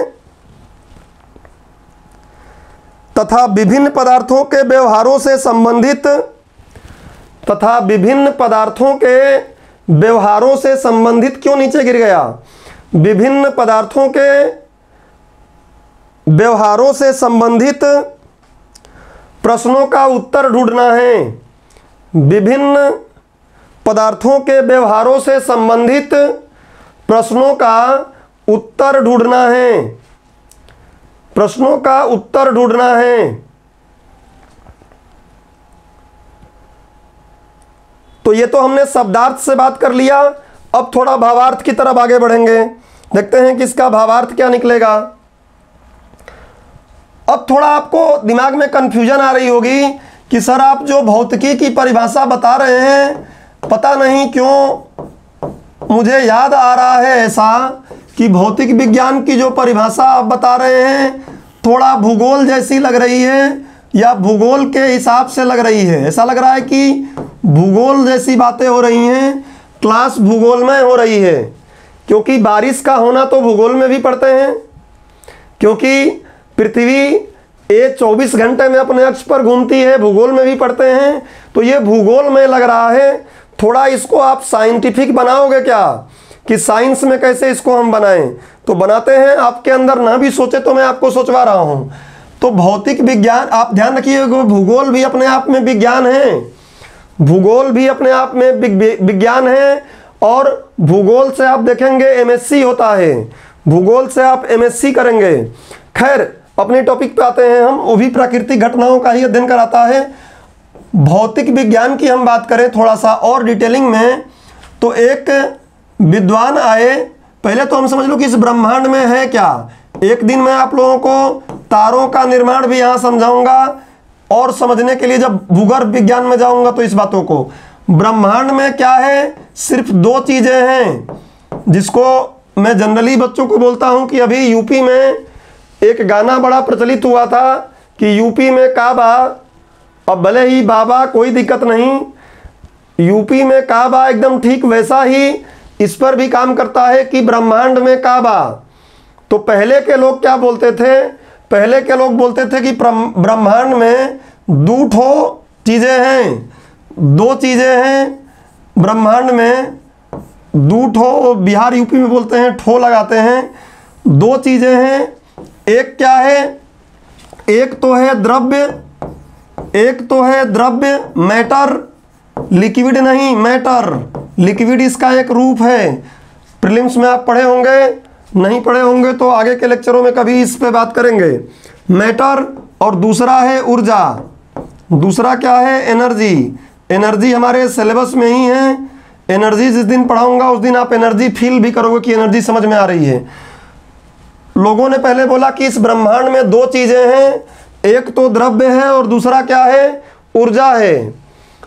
बाद द्रव्य और जब ऊर्जा है, लेकिन बाद में हमको ये भी पता चला एक विद्वान आए आइंस्टीन, एक विद्वान आए अल्बर्ट आइंस्टीन, और ये तो 20वीं शताब्दी में आए थे। आइंस्टीन 20वीं शताब्दी बोल रहा हूँ, आप लोगों को क्लियर होगा। यूट्यूब पे अगर कोई देख रहा होगा, बिगनर देखेगा तो तकलीफ उसको हो जाएगा। ध्यान रखिएगा, शताब्दी अगर आपको समझना है तो एक लेक्चर पड़ा हुआ है रिमाइंड आईएएस पर, मॉडर्न हिस्ट्री का पहला, उसको देख लीजिएगा, बहुत कुछ समझ में आएगा। लेक्चर नंबर 00 होगा शायद उसका मॉडर्न हिस्ट्री का। शताब्दी हमेशा 00 अंक से शुरू होती है और 99 पे ख़त्म होती है। 0 से 99 तक गिनोगे 100 वर्ष हो जाते हैं। तो शताब्दी में 20वीं बोल रहा हूँ, मतलब 1900 से शुरू होती है और 1999 पे ख़त्म हो गई। ये 20वीं शताब्दी है, क्योंकि 19 के बाद कुछ भी आगे बढ़ेंगे तो हम 20 की तरफ बढ़ेंगे। और अभी 2021 चल रहा है, 2000 से शुरू हुआ, 2021 चल रहा है, 2099 पर ये क्या हो जाएगा, ख़त्म हो जाएगा। तो अभी 21वीं शताब्दी चल रही है, क्योंकि 20 से आगे बढ़ रहे हैं, 21 की तरफ हम आगे बढ़ गए हैं। तो शताब्दी 00 से शुरू होकर 99 तक जाती है। शताब्दी मतलब 100 साल होता है। और ऐसे ही दशक भी आप समझ सकते हो, दशक भी ऐसे ही शुरू होता है, ऐसे ही ख़त्म होता है। खैर मैं यहाँ हिस्ट्री नहीं पढ़ा रहा हूँ, टॉपिक पे आते हैं। तो आइंस्टीन, अल्बर्ट आइंस्टीन ने क्या बताया, इनका भी एनसीईआरटी में दिया है, मैं सारे सोर्स दिखाऊंगा अभी आपको। आइंस्टीन ने बोला कि भैया ये द्रव्य और ऊर्जा दोनों अलग अलग नहीं हैं, ये दोनों एक ही हैं। तो इसने और चोट कर दिया कि ये तो दोनों एक ही हैं, बस अंतर ये है कि ये अलग अलग दिखाई दे रहे हैं। गाना कई बार बॉलीवुड में सुनते हैं ना आपकी, 2 जिस्म और एक जान है, तो वैसा ही है ये कि इनका 2 जिस्म है लेकिन जान एक ही है, ये जुड़े हुए हैं। बहुत ही लंगोटिया टाइप का याराना है इनके साथ।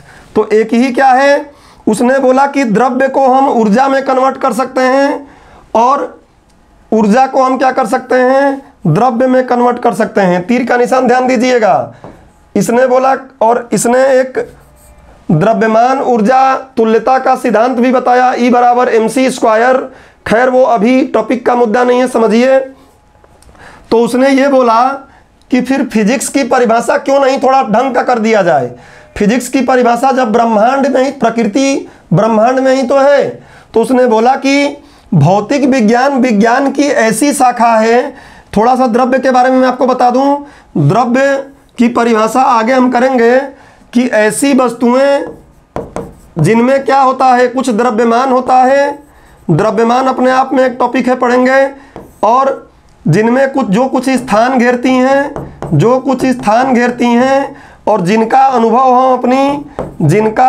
हम अपनी ज्ञानेंद्रियों द्वारा कर सकते हैं। हमारी ज्ञानेंद्रिय कितनी हैं, हमारी ज्ञानेंद्रियां हैं 5, तो ज्ञानेंद्रियों द्वारा कर सकते हैं, वो द्रव्य है। और द्रव्य अगर आपको मेरे समझाए द्वारा नहीं समझ में आया है तो इसमें मेरी कोई असफलता नहीं, क्योंकि मैं द्रव्य को अभी समझा नहीं रहा हूँ। फ्यूचर के लेक्चर में ज़रूरत जहाँ पड़ जाएगा वहाँ समझा दूंगा।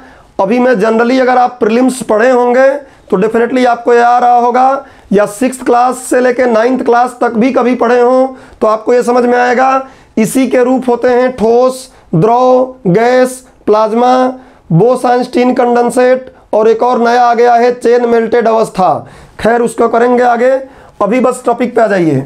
तो भौतिक विज्ञान की आज परिभाषा क्या है कि विज्ञान की वह शाखा जिसके अंतर्गत द्रव्य, ऊर्जा तथा इनके बीच के रूपांतरण का, इनके पारस्परिक संबंधों का अध्ययन किया जाता है, उसी को हम क्या बोलते हैं, भौतिक विज्ञान। द्रव्य का अध्ययन करेंगे, ऊर्जा का अध्ययन करेंगे, और द्रव्य और ऊर्जा के बीच में जो रूपांतरण हो रहा है उन रूपांतरण का हम अध्ययन करेंगे। और इस टाइप का अध्ययन कहीं कर रहे हैं तो उसका नाम क्या रख लेंगे, भौतिक विज्ञान, फिजिक्स। बात क्लियर है? तो भोंपू धनाधन बजाइए, मैं लिखवाऊं, नहीं तो और समझाना है तो और समझाता हूं। कॉम्प्रोमाइज़ कहीं नहीं होगा, सिलेबस पूरा समय पर ख़त्म होगा। समय भले ही हम एक्स्ट्रा लगाएं, लेकिन आपको क्वालिटी पूरी ऐसी ही मिलेगी, चाहे वो मॉड्यूल कोई भी हो, इकाई कोई भी हो। बज नहीं रहा है क्या? अरे यार तुम लोग भोपू बजाने में 1 मिनट मेरा ख़राब कर देते हो। केवल उस पर क्लिक मारो और ओके करो। शर्मा जी को समझ में आ गया, और बाकी लोगों को फिर मैं और समझाऊं? जितने लोग एटलीस्ट यहाँ क्लास में लाइव हैं वो धनाधन एक साथ बजाओ। 1 मिनट कुछ सेकंड में सबके बच सकते हैं यार, नहीं तो फिर मैं ये मान लिया करूंगा कि आप लोग नहीं बजा रहे हैं तो आपको समझ में आ गया, या फिर ये मान लिया करूंगा नहीं आया फिर समझाऊं। चलिए, तो कई लोगों का रेज हो गया हैंड, आगे बढ़ते हैं। कुछ लोग नींद में भी हो सकते हैं जो नहीं लिख रहे होंगे, और अगर आप पेड क्लास लिए हुए हैं उसके बाद भी नहीं लिख रहे हैं, हाँ अब लगभग मैक्सिमम लोग आ गया। कुछ लोग डबल डबल कर दिए, वो डबल डबल नहीं करना है। लिखो इसकी परिभाषा, लिखो, हेडिंग डालो आधुनिक परिभाषा, शब्दार्थ नहीं भावार्थ लिखो। लिखो भावार्थ, भावार्थ के अनुसार परिभाषा। अब कुछ लोगों के दिमाग में आएगा अरे तो 3 नंबर का लिखवाते तो मजा आ जाता, कि 3 नंबर में कैसे लिखेंगे? तो हिंदी मीडियम से क्या पढ़ रहे हो? 3 नंबर का पूछेगा तो शब्दार्थ भावार्थ सब लिखोगे? 3 नंबर का पूछेगा तब तो, अगर पूछ लेता है, पहली बात तो कि परिभाषा शायद ही पूछे, और पूछ ले तो क्या कर लेंगे? तो 3 नंबर का कितना लिखना है वो तो समझ ही जाएंगे ना, और आंसर लिखना मैं सिखाऊंगा ही आपको। कल से आप लोगों को क्वेश्चन मेंस का देना शुरू हो जाएगा, और हर रोज आप लोग आंसर अपने टेलीग्राम या ग्रुप पर भेजेंगे, एप्लीकेशन पर भी भेजेंगे। लाइव क्लास में हर रोज 15 मिनट 10 मिनट हम लोग उस आंसर को यहीं बोर्ड पर लगाऊंगा। आंसर को, आपका आंसर यहाँ बोर्ड पर लगेगा, और मैं बताऊंगा कि आप कहाँ कहाँ गलती किए हैं, कैसे आप शब्दों को और समावेश कर सकते हैं। ये काम हम लोग कल से, और कल नहीं तो मैक्सिमम परसों से शुरू हो जाएगा, जिससे कि आपको मैटर मिल जाए लिखने का। चलो लिखो, भावार्थ के अनुसार परिभाषा लिखो। विज्ञान की वह शाखा, विज्ञान की वह शाखा, विज्ञान की वह शाखा जिसके तहत, या अंतर्गत भी बोल सकते हो, विज्ञान की वह शाखा जिसके तहत, विज्ञान की वह शाखा जिसके तहत द्रव्य, बोर्ड पे लिखा है मैटर, द्रव्य, कॉमा लगाइए नीचे, कॉमा, ऊर्जा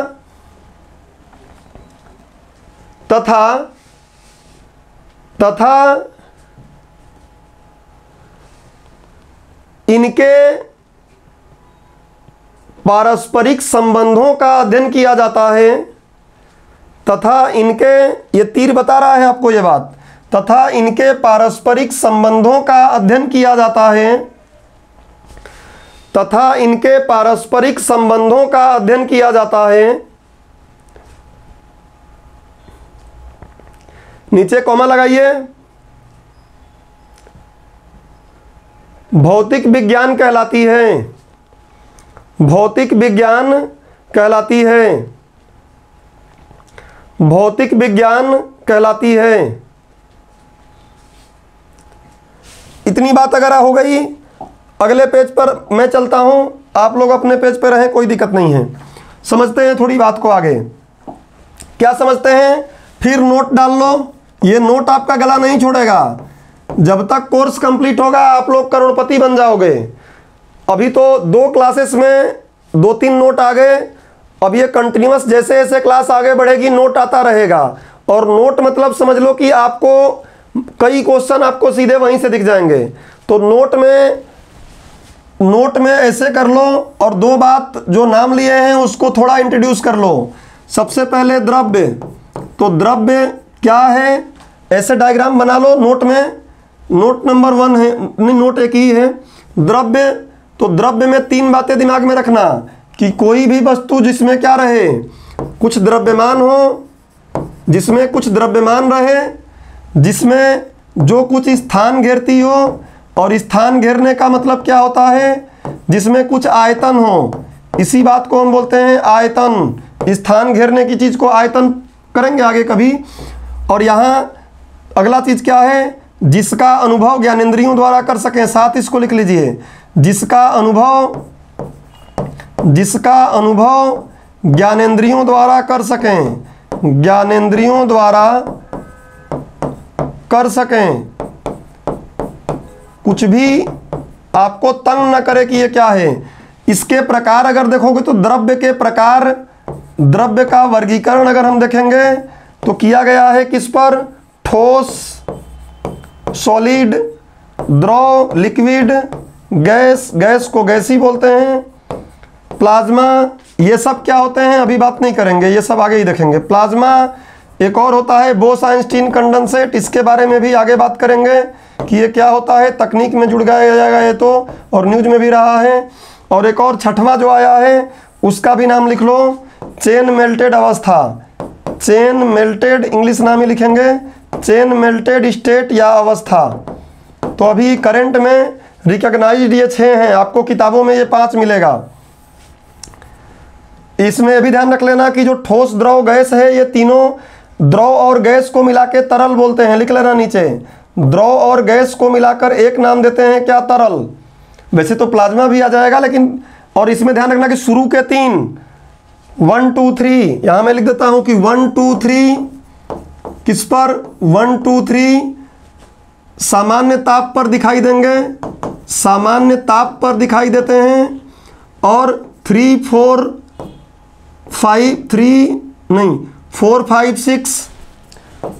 5 6 असामान्य ताप पर दिखाई देंगे।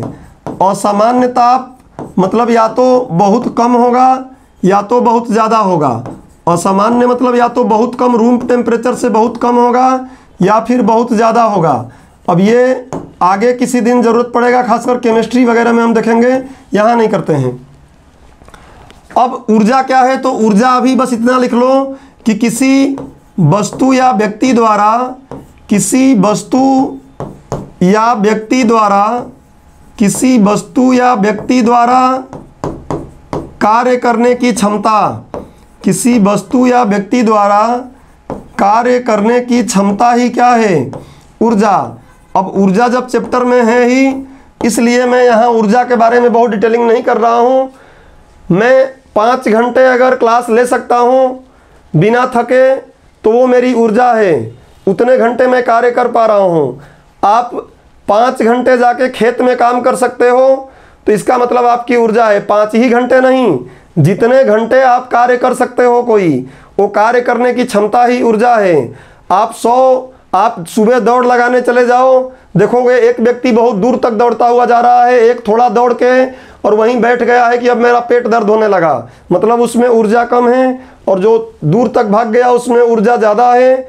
ऊर्जा के बारे में पूरा ऑपरेशन करेंगे जब चैप्टर आएगा तब। अभी छोटी छोटी बातें जो हमें परेशान करेंगी उनको साथ साथ देखते हुए चल रहे हैं। तो उम्मीद करता हूं कि आप लिख लिए होंगे। अब लिख लिए हो? वैसे तो इसका कॉपी बोर्ड का वो मिल ही जाएगा, ठीक है।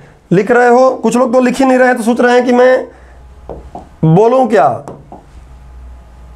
अगला, अगर ये बात आपको समझ में आ गई, हमने भौतिक विज्ञान का भावार्थ भी देख लिया।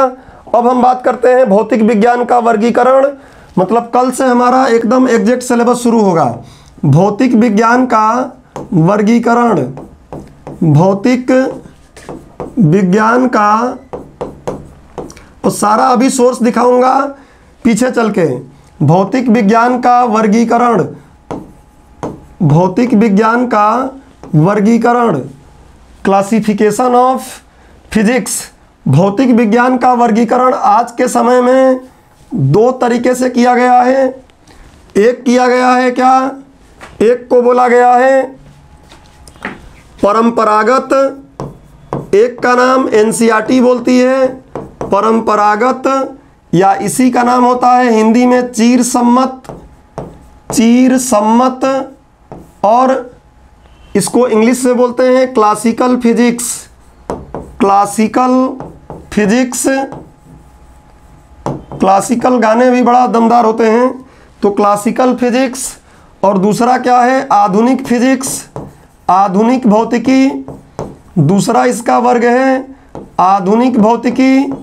आजकल आधुनिक भौतिकी ही कमाल मचा के रखा है। आधुनिक भौतिकी, जिसको इंग्लिश में आप बोलते हैं मॉडर्न फिजिक्स, केवल PHY यहाँ लिख देता हूँ। ये चाहे तो आप मेरे साथ बना सकते हैं, क्योंकि जब समझाने वाली बात रहेगी तो मैं रुकूंगा ही। ये ऐसे बना सकते हैं कॉपी में। थोड़ा समझते हैं कि परंपरागत फिजिक्स क्या होता है और आधुनिक फिजिक्स क्या होता है।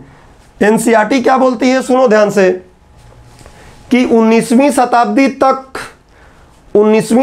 तक मतलब अब समझ गए होंगे आप कि 1800 से शुरू होगी और 1899 पर ख़त्म हो जाएगी 19वीं शताब्दी। 19वीं शताब्दी तक फिजिक्स के क्षेत्र में, भौतिक विज्ञान के क्षेत्र में जितने भी नियम, सिद्धांत, अवधारणाएं बने, उन सबके समूहों को एक साथ रख के हम क्या बोल देते हैं कि वो क्या है, परंपरागत या चीर सम्मत भौतिकी है। और 19वीं सदी के बाद फिजिक्स में जो कुछ भी डेवलपमेंट, विकास हो रहा है, उसको हम क्या बोलते हैं, आधुनिक भौतिकी या फिर मॉडर्न फिजिक्स। अब इतिहास पढ़े हुए हैं, ये बात नहीं समझे हुए हैं, तो हम बोलेंगे 1707 के पहले जो कुछ भी था वो मध्यकालीन भौतिकी था, उसके पहले जो कुछ भी था वो प्राचीन भौतिकी था, और 1707 के बाद का आधुनिक भौतिकी है, सत्यानाश हो जाएगा। ये विज्ञान है, विज्ञान, इसका आधार अलग है, इस आधार से हमको चलना पड़ेगा। तो लिखो परंपरागत भौतिकी में क्या है, 19वीं शताब्दी या सदी लिख लो, 19वीं सदी तक, जब से पृथ्वी बनी है तब से की बात कर रहे हैं, समाज बना होगा तभी से साइंस आया होगा। तो 19वीं सदी तक के भौतिक विज्ञान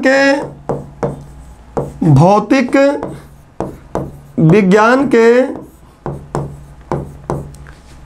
विकास को इसके तहत रखा जाता है, विकास को इसके तहत रखा जाता है, इसके तहत रखा जाता है।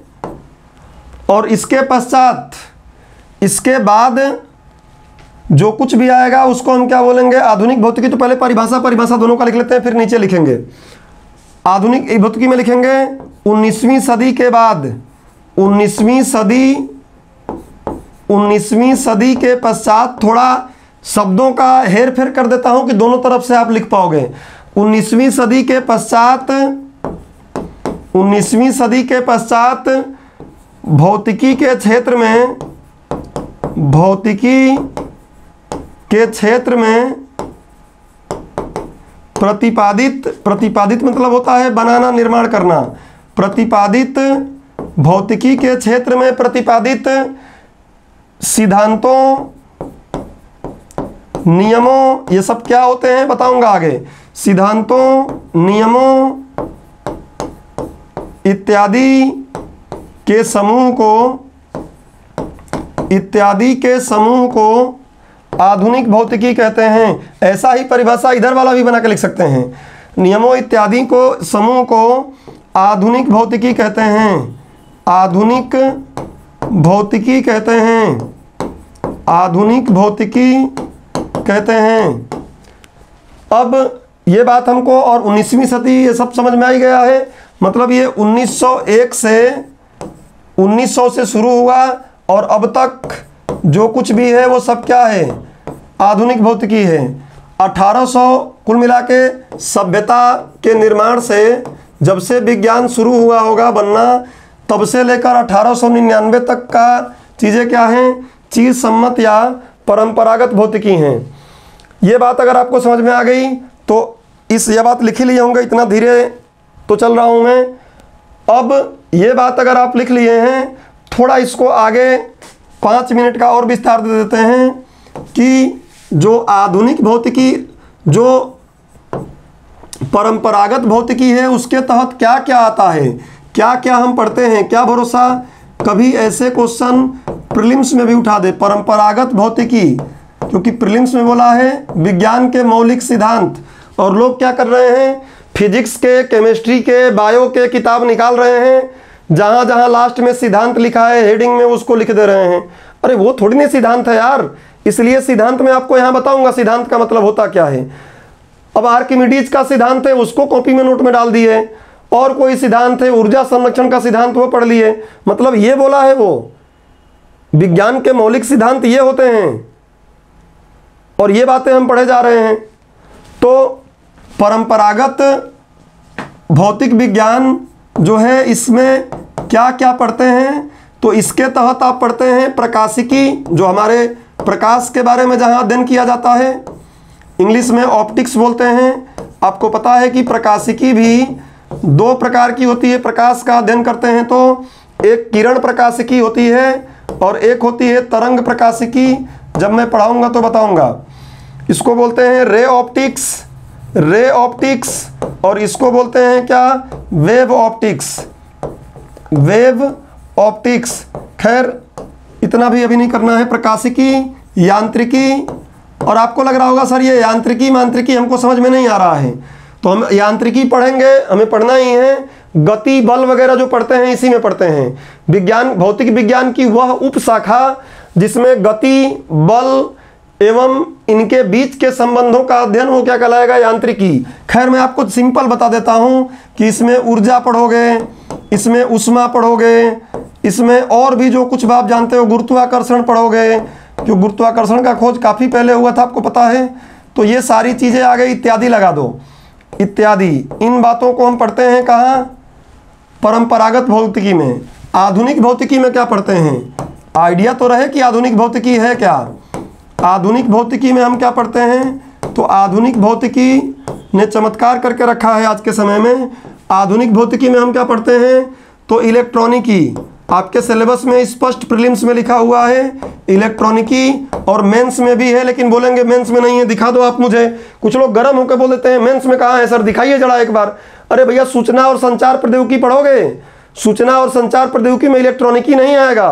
कंप्यूटर कैसे काम करेंगे, और जब बाकी चीज़ें कहाँ काम करेंगी, मोबाइल कैसे काम कर रहा है, तो कई बार लिखा नहीं है, इसलिए मैं आपको हिडन सिलेबस समझाया। इलेक्ट्रॉनिकी, इलेक्ट्रॉनिक्स इंजीनियरिंग भी इसमें होती है। क्वांटम फिजिक्स, क्वांटम भौतिकी, क्वांटम फिजिक्स। उसके बाद और अगर आप जाके नीचे देखें क्वांटम फिजिक्स के बाद, तो इसको पार्टिकल फिजिक्स, पदार्थ भौतिक विज्ञान या पदार्थ भौतिकी बोलते हैं। ये भी आपको टेक्नोलॉजी में कहीं ना कहीं ज़रूरत पड़ेगी, करंट अफेयर्स में भी इसकी ज़रूरत आएगा। इत्यादि कर लो, बहुत से इसमें भी आ जाएंगे, अभी इत्यादि कर लो। तो आपको आइडिया तो रहे कि हाँ परंपरागत भौतिकी में क्या पढ़ेंगे, आधुनिक भौतिकी में क्या पढ़ेंगे। सारा सोर्स अभी मैं दिखाऊंगा आपको। इवन मैं आपको ये भी दिखाऊंगा कि भौतिकी थ्यूसिस लैटिन भाषा से, सॉरी ग्रीक भाषा से लिया गया है। तो ग्रीक देश का भी आज चर्चा करेंगे कि क्या ये ग्रीक भाषा कहाँ बोली जाती है, ग्रीक भाषा का क्या इतिहास, जिससे कि आप लंबे समय तक कोरिलेट चीज़ों से रहें। बट आगे बढ़ते हैं, ये बात अगर आप बना लिए हों तो आगे बढ़ते हैं। थोड़ी सी बात और करते हैं हम, इसी में कर लेते हैं, क्या दिक्कत है। चलो आगे पेज पर आ जाता हूँ मैं, हाँ आगे पेज पे आ जाता हूँ मैं। और एक बात और मैं आपको बता रहा हूँ कि ऑनलाइन क्लास आपको ऑफलाइन के तुलना में अपेक्षाकृत सस्ती पड़ती है। तो आप एटलीस्ट जब तक ऑनलाइन क्लास ले रहे हैं तब तक कुछ करके आप कोशिश करें कि वाईफाई का प्रयोग करें। आजकल सस्ते हो गए हैं वाईफाई। अगर वाईफाई का प्रयोग किए हैं तो उतना पैसा आपका यहाँ तो बच ही रहा है ना, और आप ज़्यादा बेहतर तरीके से पढ़ाई कर पाएंगे। या फिर मोबाइल में सिम वो वाला लीजिए जो आपके एरिया में अच्छा नेटवर्क पकड़ती हो, और कम से कम 2 से 3 GB का डेटा वाला 84-85 दिन वाला जो आता है, एक बार डलवा लीजिए तो 3-4 GB अगर डेटा है तो बहुत अच्छे से आप पढ़ाई कर पाएंगे। 2 लेक्चर भी ले पाएंगे, एक नहीं। आगे बढ़ते हैं। अब लेक्चर एक्चुअली 1 घंटे वाला होता है, तब तो बात ही खत्म। अब मेरे लेक्चर चाहे ऑफलाइन में पढ़ाता हूँ क्लास में रिमाइंड IAS के प्लेटफॉर्म पर, और चाहे ऑनलाइन, तो 2 घंटे के आसपास जाते ही हैं, क्योंकि 1 घंटे में तो शरीर गर्म ही होता है। और हमको पढ़ाना है, हमको आपको पैसा लेना है, और कैसे भी कोर्स करा के 45 दिन में भेज नहीं देना है। 45 दिन में सारा कोर्स हो जाता है।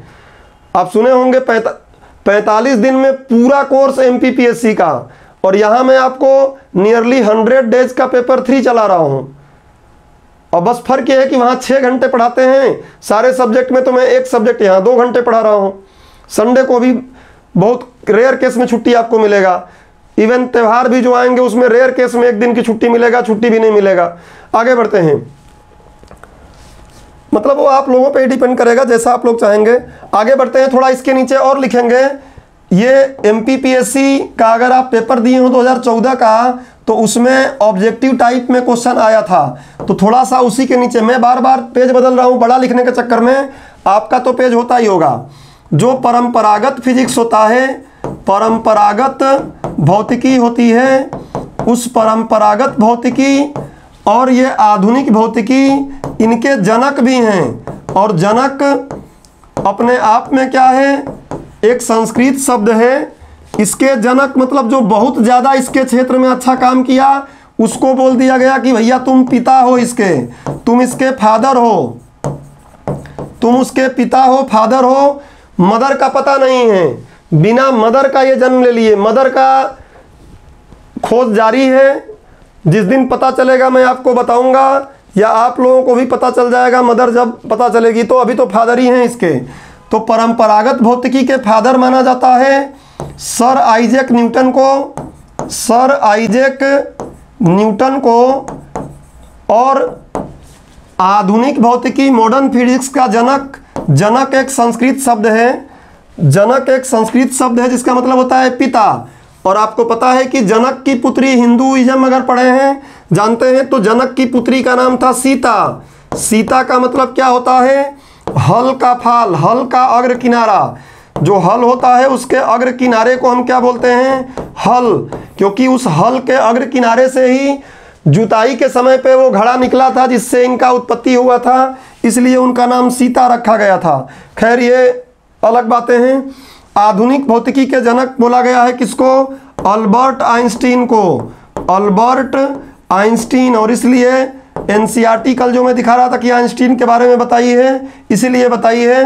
अल्बर्ट आइंस्टीन को आधुनिक भौतिकी का जनक माना जाता है, ये बात आप दिमाग में रखेंगे। तो इस तरीके से हमने ये बात तो क्लियर कट समझ लिया कि भौतिक विज्ञान क्या है, विज्ञान क्या है, विज्ञान का वर्गीकरण क्या है। ऐसी जो बातें हैं बेसिक, जो हमारा होना चाहिए था साइंस का एकदम शुरुआत जो करने का तरीका होना चाहिए था, वो चीज़ें हमने अपना लिया है। अब इसके आगे जब मैं चलूँगा तो आपके सिलेबस से चलूँगा और एक टॉपिक बताऊँगा, सामाजिक विज्ञान और विज्ञान में अंतर। तो एक बार मैं सारे पेजेस पे पीछे आके एक बार आपको पहले ये बता दूं कि अब मैं क्या आपको दिखाना चाह रहा हूं। अब मैं आपको ये दिखाना चाह रहा हूं कि नामकरण जब मैंने भौतिक विज्ञान का किया था तो सोर्स बताया कि NCERT है। NCERT क्या, तो ये भी बता देता हूं, क्लास 11th का फिजिक्स है, क्लास 11th का फिजिक्स है। मैंने बोला कि एक ग्रीक भाषा का शब्द है, तो अब मैं आपको लास्ट के जो 10 मिनट 5 मिनट लगेगा ग्रीक भाषा बोली कहाँ जाती है ये बताऊंगा। और ये फ्यूसिस शब्द जो लिया गया है, ये शब्द, ये जो फ्यूसिस शब्द है, ये फ्यूसिस शब्द मैं क्यों बोल रहा हूँ इसका सोर्स बताऊंगा। तो अब मैं इस पेज से बाहर निकल रहा हूँ और कल के पेज पर एंट्री मार रहा हूँ, कल के पेज पर मैं एंट्री मार रहा हूँ अब एक बार, और आपको वो NCERT का पॉइंट दिखाऊं। वैसे आपको मैं भेज चुका हूं, वो चीज़ें आपको मैं भेज चुका हूं, बट आप अगर नहीं भी देख पाए हो तो अभी मैं एक बार क्लियर करके दिखा देता हूं उस बात को। ये 1 मिनट का समय, चलिए। तो ये हमारा लेक्चर था और मैं आपको पहले NCERT में सोर्स दिखा लूं और फिर मैं वो मैप में ले चल के ग्रीक भाषा के बारे में भी चर्चा आपसे कर लेता हूँ, जिससे कि कहीं कोई समस्या आपको ना आए। एक तो ये पेज ज़्यादा हो गए हैं तो थोड़ा कंप्रेस करने में टाइम ले रहा है। महिला होती तो शायद माता होती, डेफिनेटली आप बोल रहे हो महिला होती तो माता होती, लेकिन दुर्भाग्य है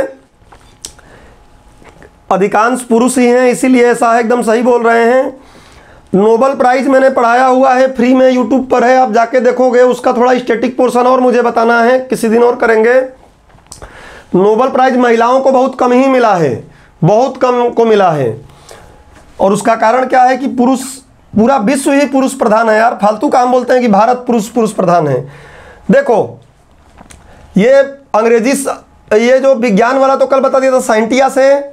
अब उसके आगे अगर हम अगले पेज पर चलते हैं तो इसी में आप देखेंगे भौतिक विज्ञान के बारे में भी बताया होगा कि भौतिक विज्ञान, देखिए ये बोल रहा है, ये वाला आप लोगों को क्लियर दिख रहा है कि नहीं, लेकिन मैं तो भेजा ही हूँ। प्राकृतिक विज्ञानों की श्रेणी का एक मूल विषय भौतिकी है। और अब आपको यह और अच्छा समझ में आएगा, इसलिए मैं बोलता हूँ कि जितना मैं बोलूँगा उतना ही पढ़ो। मैं जो भी नोट्स भेजूँ एप्लीकेशन पर टाइप कर देता हूँ, ग्रुप पर भी टाइप करके भेजता हूँ कि इतने पेज पढ़ना है। और कल से मैं उसका क्वेश्चन दिया करूँगा 5-5, और यहीं से मुर्गा बनोगे बेटा, ध्यान रख लेना। जैसे ही किसी का क्वेश्चन गलत हुआ तो आर्थिक दंड 5 रुपये प्लस अपना मोबाइल के सामने मुर्गा बन जाओगे सभी लोग। तो क्या है, प्राकृतिक विज्ञानों की श्रेणी का एक मूल विषय भौतिकी है। इस श्रेणी में अन्य विषय जैसे रसायन विज्ञान तथा जीव विज्ञान भी सम्मिलित है। प्राकृतिक विज्ञान बोल रहा है, ठीक है ना। भौतिकी को अंग्रेजी में फिजिक्स कहते हैं, जो ग्रीक भाषा के एक शब्द से व्युत्पन्न हुआ है जिसका अर्थ है प्रकृति। इसका तुल्य संस्कृत शब्द है भौतिकी, जिसका उपयोग भौतिक जगत के अध्ययन के लिए किया जाता है। इस विषय की यथार्थ परिभाषा, अब बाकी शब्द देख लीजिएगा, इसने उस शब्द को अभी यहाँ से हटा दिया है। 2021-22 वाला ये एडिशन था, उसने ग्रीक भाषा के एक शब्द बोल दिया है, फ्यूसिस शब्द नहीं बोला है, चलेगा। अब जाके देखोगे ये बात कि भौतिकी का जो वर्गीकरण है वो भी आपको यहाँ दिखा देगा कि भौतिकी का वर्गीकरण भी यहाँ बताएगा कि परंपरागत और वो भौतिकी होते हैं। भौतिकी का प्रयोजन, उससे पहले आप इसको पढ़े हो तो देखिएगा, इसी में वो बता, देखो ये दिखा है कि चीर सम्मत भौतिकी के अंतर्गत मुख्य रूप से स्थूल बड़ी बड़ी घटनाएं आती हैं, जिसमें यांत्रिकी, वैद्युत गतिकी, प्रकाशिकी, उष्मा गतिकी जैसे आते हैं, गुरुत्वाकर्षण, ये सब बोल दिया है। और फिर जाके पढ़ोगे तो आगे आधुनिक भौतिकी के बारे में भी चर्चा किया होगा। ये आज पढ़ोगे तब वो जाके मिलेगा। तो आज आपको अगला पेज पढ़ना है, इसमें पढ़ लीजिएगा, समझ में आ जाएगा। अब एक बात यहाँ से आती है कि ग्रीक भाषा का शब्द, थोड़ा ग्रीक भाषा की बात कर लेते हैं जिससे कि पढ़ाई होलिस्टिक हो जाए। पहले ग्रीक समझ लो है कहाँ, ये है भूमध्य सागर। देखो ये है भूमध्य सागर, और भूमध्य सागर के ऊपर ये एक छोटा सा पिद्दा सा देश है ग्रीस, जो कुछ समय पहले यूरोपियन यूनियन का भाग है और कुछ समय पहले दिवालिया हो गया था। जैसे श्रीलंका आज हालत हो गई है ना, इससे भी बदतर हालत इसकी हो गई थी। वो तो इसके मित्र देश जो यूरोपियन यूनियन है, यूरोपियन यूनियन वाले हैं, उन्होंने क्या कर लिया था, इसको बचा लिया था। ग्रीस, ये जो ऑरेंज कलर का दिख रहा है ग्रीस, बट आज ये बहुत छोटा है। फुटबॉल खेलता है ये देश, हाँ फुटबॉल ही खेलता है और अमूल दूध पीता है। तो पता नहीं अमूल वहाँ पे है या नहीं है, मक्कार टाइप के हो गए हैं लोग वहाँ के। तो ये हिंदी तो उनको नहीं समझ में आती है ना, हिंदी तो उनको नहीं समझ में आ रही होगी, नहीं तो वो बोले कि मक्कार बोल दिया हमें। ग्रीस, ये जो ग्रीस है ना, इसी ग्रीस को, ग्रीस में और इसके आसपास के इलाकों में ग्रीक भाषा बोली जाती है। और ध्यान रख लो कि भूमध्य सागर में लगता है ये ग्रीस देश। अब इतने से काम नहीं बनना है, बाकी सब तो देख लेना। इसके आसपास बड़े क्षेत्र में ये पहले था। अब थोड़ा पीछे आके देख लेते हैं कि इसका, ग्रीस का पुराना नाम क्या हुआ करता था। ग्रीस का पुराना नाम था यूनान, और ये तो जरूर पढ़े होंगे, हिंद यवन आक्रमण। यूनान का ही आप देखोगे सुकरात था, सुकरात का चेला प्लेटो था, चेला बोल रहा हूँ मतलब शिष्य। प्लेटो का चेला अरस्तु था, एरिस्टोटल जिसको हम पढ़ेंगे ही, एथिक्स में भी इनको पढ़ते हो आप। इसका चेला सिकंदर था। ये सब बहुत समृद्ध देश था, समृद्ध संस्कृति थी।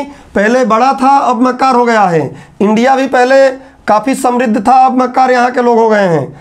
कुछ लोगों को बुरा भी लगे, लेकिन हाँ हम लोग, मैं भी उसमें शामिल हूँ, हम लोग अपने काम और अपनी चीज़ें ठीक से नहीं करते। सिकंदर, इस सिकंदर को उस समय इंडिया का एक व्यक्ति हरा दिया जिसका नाम था चंद्रगुप्त मौर्य। चंद्रगुप्त मौर्य, चंद्रगुप्त मौर्य का गुरु था विष्णुगुप्त या फिर चाणक्य या कौटिल्य, जो भी बोलते हो। तो अरस्तु से बड़ा गुरु चाणक्य था, जिसने अपने चंद्रगुप्त मौर्य के माध्यम से इनको हराया। सिकंदर साहब हार गए तो फिर बाद में आपको पता है कि निर्याकस जी आए थे, अगर मैं गलत नहीं हूं तो निर्याकस था या सेलुकस निकेटर था, वो आया, उसको भी हराया।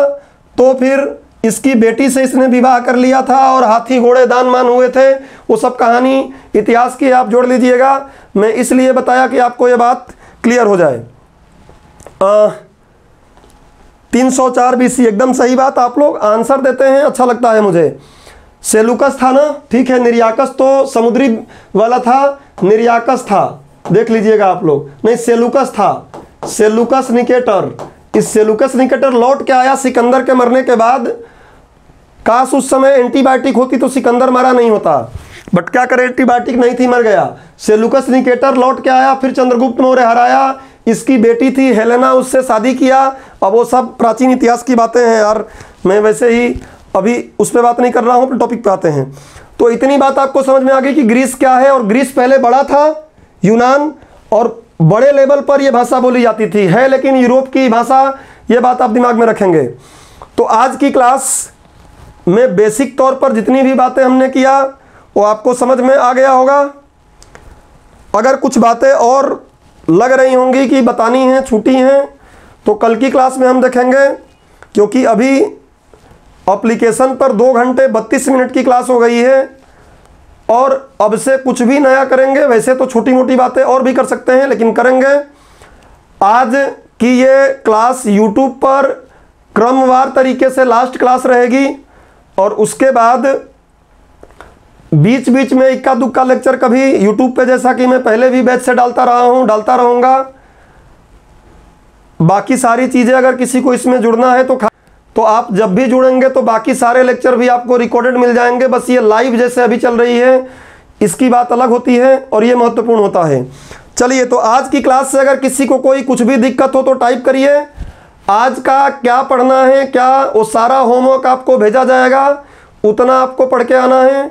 और कल से हम लोग अपना फिजिक्स का यूनिट 1 चलेंगे सिलेबस देखते हुए। चलिए, तो आज की क्लास को ख़त्म करें सबको, ठीक है। फिर आज की क्लास ख़त्म करते हैं। सबको जपनाम, पहले से ही जपनाम लोगों ने बोलना शुरू कर दिया, भूख लग गई है। सबको जपनाम, और आप लोगों की सदा ही जय हो। बाबा की मैं कभी नहीं बोलता, आप लोगों की ही जय होनी चाहिए। मिलते हैं कल की क्लास में। Thank you.